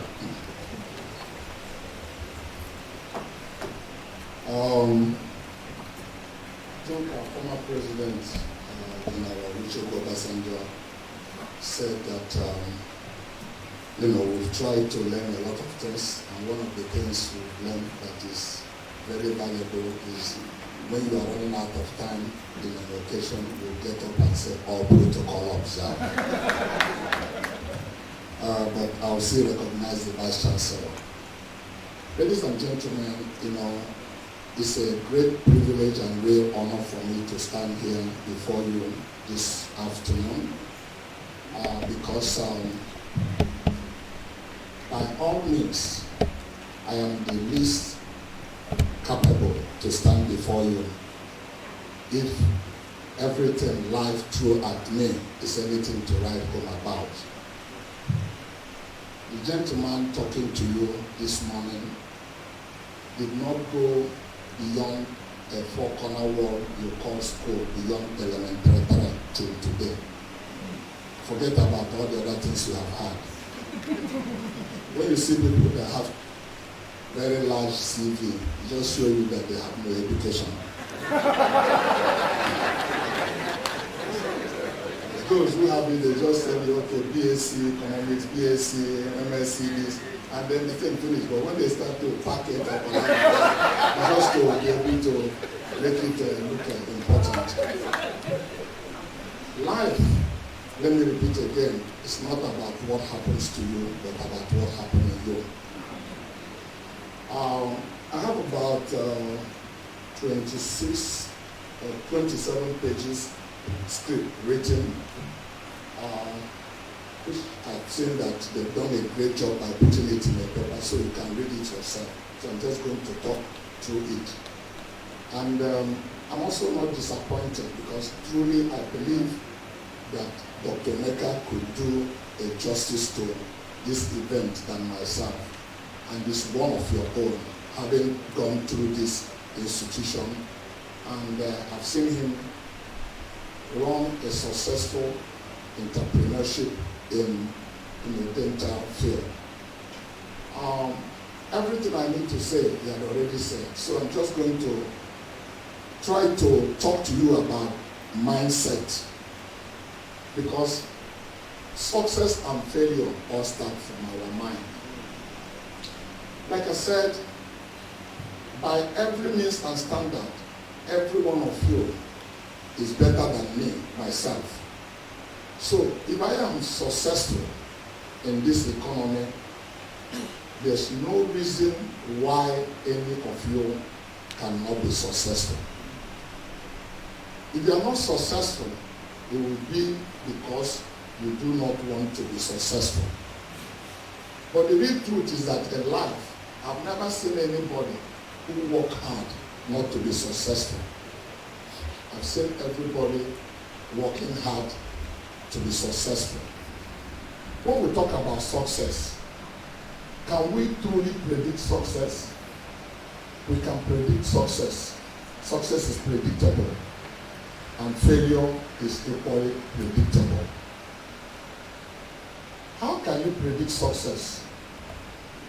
Many of us seek spiritual help for natural things that is within our hand that we can solve. Some consult oracles, some looking for prophets to help them out of a situation that is totally within their capability to resolve. If you're a young man at the age of 14 and you start smoking, you don't need a prophet. I can prophesy to you.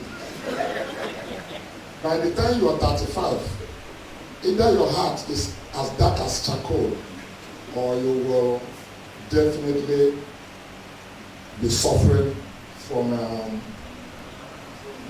what do you call it? Lung cancer. By the time you are 50, you are gone. Some of you who are 16 that goes to a nightclub and drink what you call spirit, can't even understand the name. Some of the professionals here will tell you what their name is. Before you turn 25, 28, you are gone. So why am I here today? You look for me to come here to talk to you. It's not because of who my father is. It's not about the country where I come from. But it's about the result that some of you have witnessed in my life. I lost my father when I was 4 years. The best I knew of my father was a day in our home. There were masquerades, dancing, people were coming. It was like a festival. I saw a man in a black suit with a bow tie, with a white shirt, lying lifelessly. And the amazing thing was that I saw my mother barricaded in one corner of the wall, crying helplessly. And I was saying, why is everybody happy and this woman is unhappy? People are rejoicing. In those days, we eat rice in Christmas Day. For that particular day, people were kind to me. I ate rice 4 or 5 times. And I was wishing this should never happen. It was later in life that I get to know that that was the death of my father. I have a great respect for women and mothers who are really mothers. The reason is that for those of you who are Christians, the New Testament have 4 books: Matthew, Mark, Luke, and John. But a mother is the 5th gospel. I have a mother that is dedicated and committed Christian. She was a Catholic and worshiped God the best she knew. She taught me how to pray. Before I turned 5, we will kneel down, wake us up early in the morning by 5 a.m. and make us to kneel down. I almost hate God because you know that Catholic rosary, you recite it 10 times and do the same thing up to 50 times. And God help you that you try to blink. Mother was fine, bam! That sleep will go off your eyes. So I grew up with hunger in my heart. My mother spoke into my life at the age of 4, looked me into my eyes and tell me I can go places in life, and tell me it's hard for people to say no to me. I grew up with optimism, believing I will win and that no door closes before me. I lived with confidence. And when I was growing up, at a time by the age of, when you see kids at the age of 7, 8 hawking in the street, I used to be one of them. As a matter of fact, you see those children are abused. If that is abuse, you can see what that abuse has made out of my life. My mother would wake us up very early. I would go and grind this and then bring it back home. She would fly akara and send me and my senior brother to go and sell it. I would sell 2 train pans before my senior brother sell one. If I stop you as an elderly woman and ask you to buy akara, and you will tell me, no, you don't have money, you will not buy, I hold your cloth. And when you try to, I tell you, my mother said, nobody says no to me. Some of them will giggle. At the end of the day, they will say, okay, put 5 pence on. And said, if this one stay by me, he will never have sense. I had them say things like that. I grew up refusing to accept theory. I wanted a result. I asked questions. I was inquisitive. As a kid, I had that Mary visited 3 children at Fatima. I was under 8 when I entered bush to pray. And I wanted Mary to visit me. Because my idea is that if he could go to Fatima, he can come to Nigeria. Precisely, he can come to Nnewi where I was born. I didn't see Mary, but that optimism continued with me. Because we have nobody to help us, I was under 10 after the Civil War, or about 10. And my mother struggled. How my parents have 4 kids under 4 years is something I do not know. I was the second in the family. It's like they knew something was going to happen. So they just have to be boom, boom, boom. And my father left at the age of 44. He was a young man at his prime. And it was tough for my mother. So I became a breadwinner very early stage of my life. The best I did in a 4-corner world called school is ENTREPRENEURSHIP. English has been my worst subject. It troubled me from that time until today, it's still troubling me. So you will not be surprised if my thesis do not add up and you measure on it. But what I want to tell you is that people like me never measure on what went wrong in our life. I measure on what went right in my life.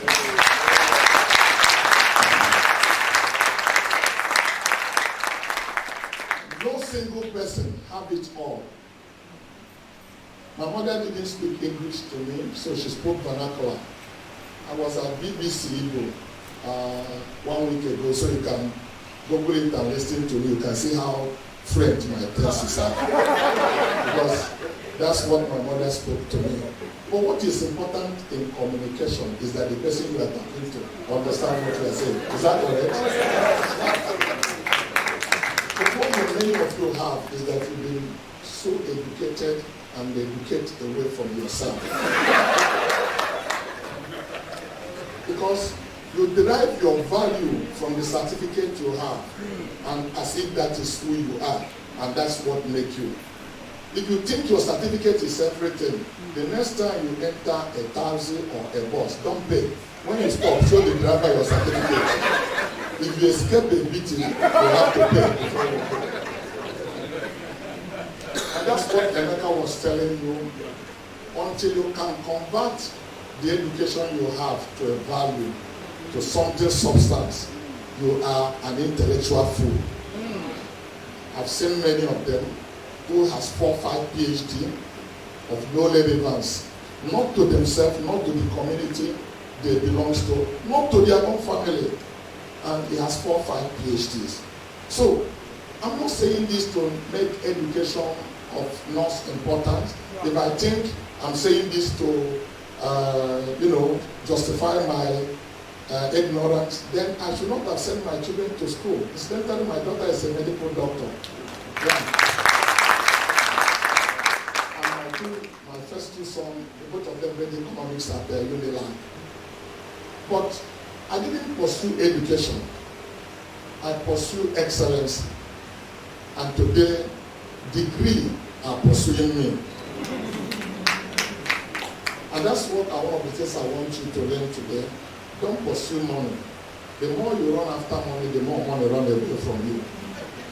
But if you learn to offer service, if you learn to deliver value, if you learn that you are complete the day God made you, and everything you need to become who you are is not outside of you but within yourself, and serve your gift to humanity, then money will pursue you.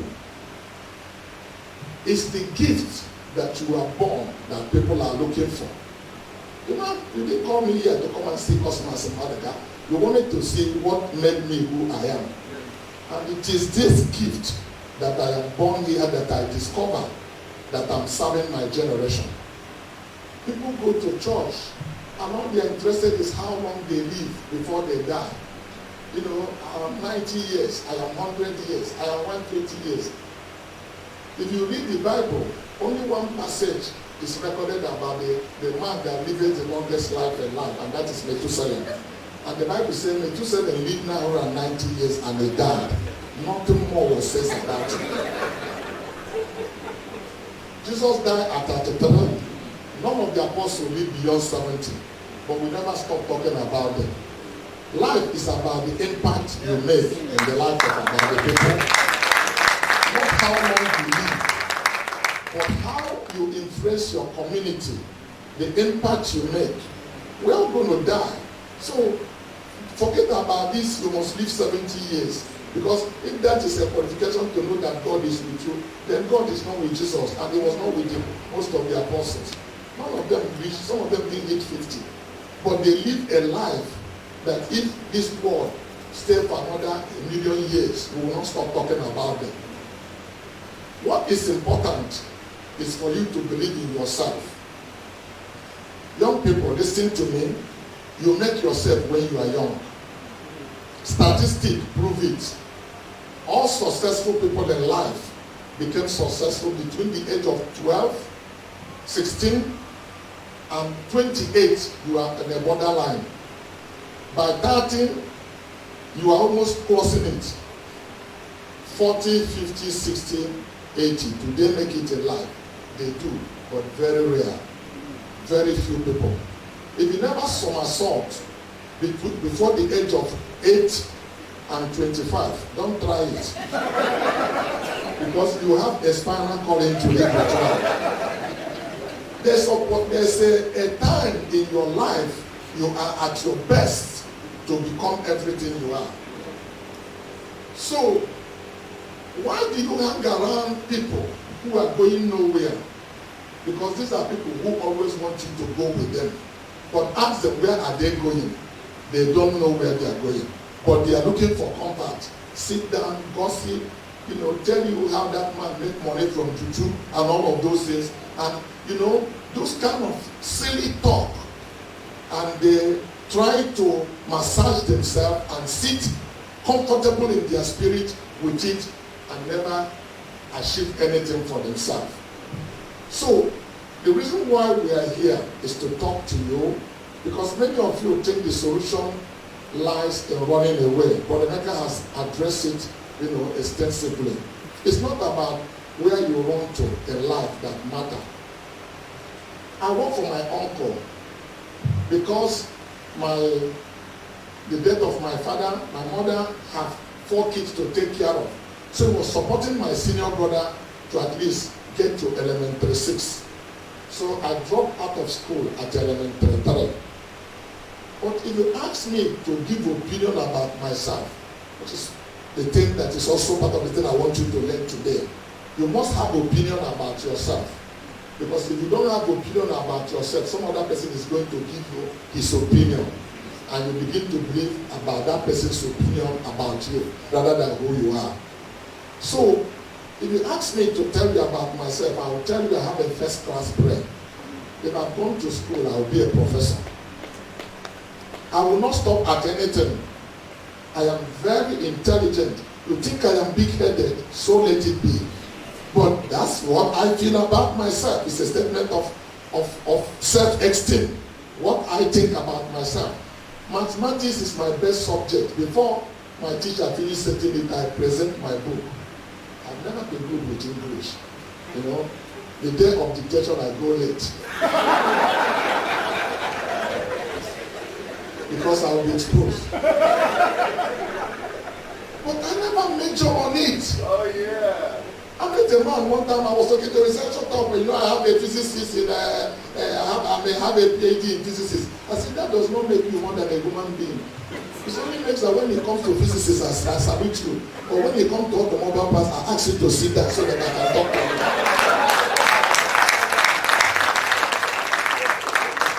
Because I know everything about the internal combustion engine. That is the university that I went. My uncle took me at the age of before 10. I came to Lagos and sleep in a shop at 88 Griffith Street in a bus stop. Without fan, without air conditioner. Mosquito ate me until I grew immunity to malaria. On a bar floor, not in mud sheet to cover, nothing to cover over me, just like that. It used to be that before I turned 9, my uncle would lock me up because he think I was too small to let me to lock the store from inside. He lived with his uncle in Apapa Road. Early in the morning, he would come and open the shop for me to come out. And by 10, he could trust me that I can lock the shop, so he allowed me to be locking it. I would have been roasted to death if there's a fire in that place.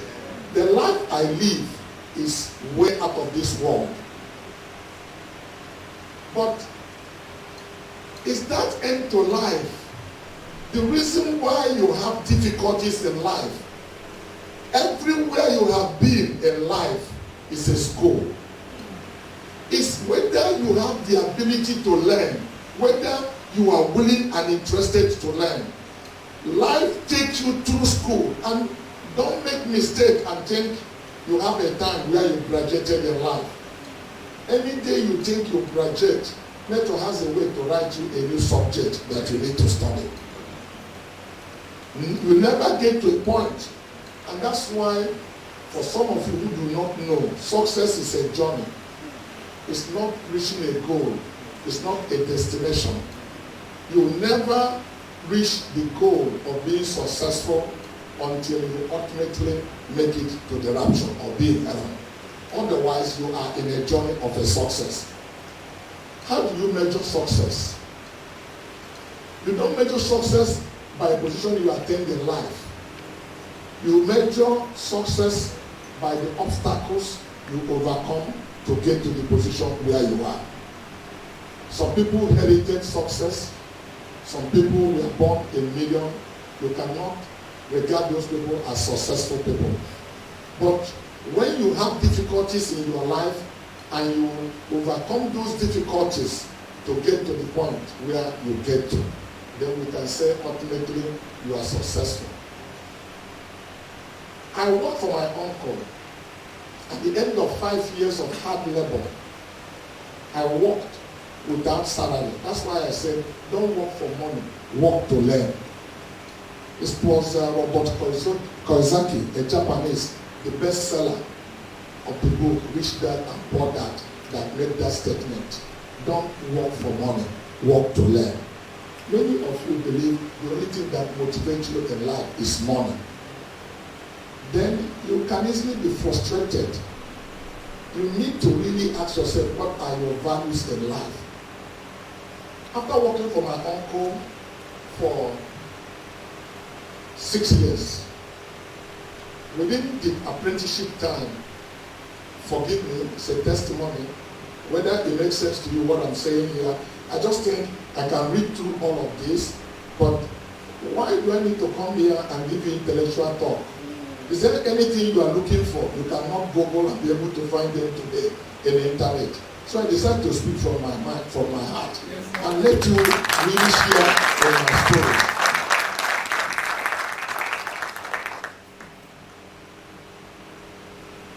I met in contact with the person of Jesus Christ at the age of 14. I gave my life to Jesus. I'm apologetic to say that if that makes anybody uncomfortable. But the truth is that All the things my mother told me, I grew up watching people. I saw this, a lot of hypocrites around me. The things they are saying are not adding up with the things they were telling me. And I was asking questions. Everybody asked me to keep quiet. But I have an inquisitive mind. I wanted to learn, not just because I want to be disagreeable. I made a commitment before I turned 15. And that set me apart. I have a clear goal where I want to go. Vision is the first thing you need to get in your life to succeed, both as a businessman or on anything at all you want to do. If I ask among these students here today or the audience and say, how many of you have a vision? I will see so many hands rise up. I don't want to go through that academic. But if I ask how many people have a written vision, you'll find that there may not be 10. The truth is that if you have not committed yourself and write down what you call your vision, you have not had a vision. If you have a vision, the first sign that you have it is that you commit yourself by writing it down. I was under 15 when I wrote down, forgive me if that doesn't work for you, but at 15, I wrote that I'm going to take a wife before I turn 20. Yeah, crazy ideas. Because part of the thing is that I was not ready to fool around, so I don't want to fool around to have girlfriend or boyfriend. I wanted to live a decent life, so I wanted to marry earlier. It was one of my first things I want to do in life. I wrote again that I'm going to buy my first car before I turn 23. I wrote in my book, in my dream, that I will have my first son before 22. I wrote down that I will be a millionaire by 25. And I hung them at my bed. Before I go to bed, I anoint my spirit with those quotes and pray over them. When I wake up in the morning, that's the first thing that I see. I work for my uncle. After 6 years of apprenticeship in 1976, my uncle counted 200 naira and gave me. He came to Nnewi from Lagos, and we were having a camp meeting. We were in church fasting. I started fasting for more than 3 days before I turned 15. We were in our third day. He looked for me. Some of you may not know, those of us who came from the eastern part of Nigeria, our shop is our religion. We don't fool with our store or our business. So my uncle came, and I was not around. And he asked where have I been to lock up his shop. They told him we were in a church fasting. Somebody made something. It's a true story. An Igbo man was about to die and was at the hospital bed with his last breath. And three of his sons decided to go and see their father before the man finally gave up the ghost. With the last breath, the man, the first son called his name. He recognized him. And he said, Okonkwo, what are you doing here? He said, where is Okon? He said, he's here. What of Okafo? He's here. He said, who did you leave the shop from?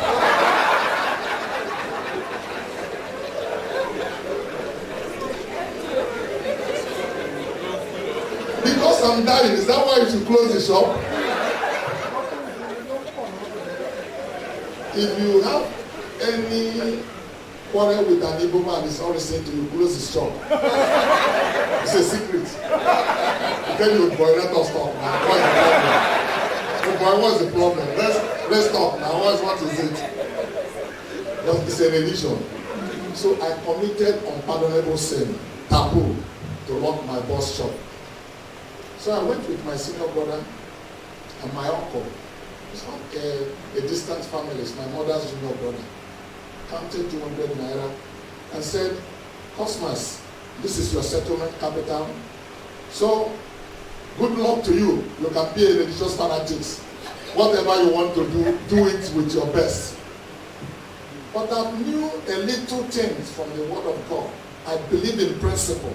Principles are inherent laws that are great, that those laws are inherent in creation. you cannot bypass them. I do not care about theories you have in your life. If you violate principle, you pay for it. You can speak in tongue, you can know everything you like. If you jump from 3-story building with all your glamour, I prophesy for you, you will die. You know why? You violated the law of gravity. You can pray everything, God will not. If somebody push you down there, you may use your head to touch ground and nothing will happen to you. But if you jump out of that floor, you will die. Principle and laws. I've learned few things from the word of God at the age of 14. So I look at my uncle straight into his eyes. I said, Uncle, I served you well. I didn't steal from you. I knew what other apprentices are doing. Why did you give me 200 naira? What do you want me to do with it? Do you want me to buy a carton of plug and pump it on my head and say, buy plug, go? I said, we are selling auto parts. I served you too well that you can afford to give me 50,000 naira. You can give me 20,000. You can give me 10. At most you can give me 5,000. What do you want me to do with this? He said, whatever I like to do, I should do with it. I said, God hardened the heart of Pharaoh that he will show his might in the land of Egypt. I said, 5 years from today, if you heard who I am, your head will be spinning. My senior brother was present. I said this to my uncle. He was humble. He said, I know you will succeed. I said, thank you. That's all I need from you. I said, uncle, you didn't count that money well. You gave me 2,000 naira. I left with faith. If I think my uncle gave me 200 naira, I will spend that money in a restaurant that evening, use it to chop goat head or eat pepper soup. And the next thing that happened is that I'm going to curse everybody around me, including God, and ask him, why did he take my father when I was 4 years? That's where that quote comes. That is not what happened to you that matters, but what happens in you. Life is about optimism. It was the third president of the United States of America, Heraclitus Thomas Jefferson, that says, nothing can stop a man with the right mental attitude, and nothing on earth can help a man with a wrong mental attitude. It all starts in the way you think, the way you process information. You got to believe in who you are. So, I don't want to bore you. I have so many things to say to you, but let me get to the business so you need to know, how did we create all of this? My uncle gave me 200 naira. My senior brother said I should leave it, let us go home. I said, do you have anyone to give me when we get home? This is a part of the thing I want to teach you today. Because many of you trivialize things. Say this is too small. This will not lead anybody anywhere. It's your mindset. If you don't have the right mindset, you will not go anywhere. It's either you see the cup half full or half empty. It all depends on the way you perceive things and look at issues. A salesman was sent in a country where people never wash shoe to sell a shoe. He said, I know, these people always want to sack me. That's why they send me that day, because they know people here don't wear shoes. That's why they send me here.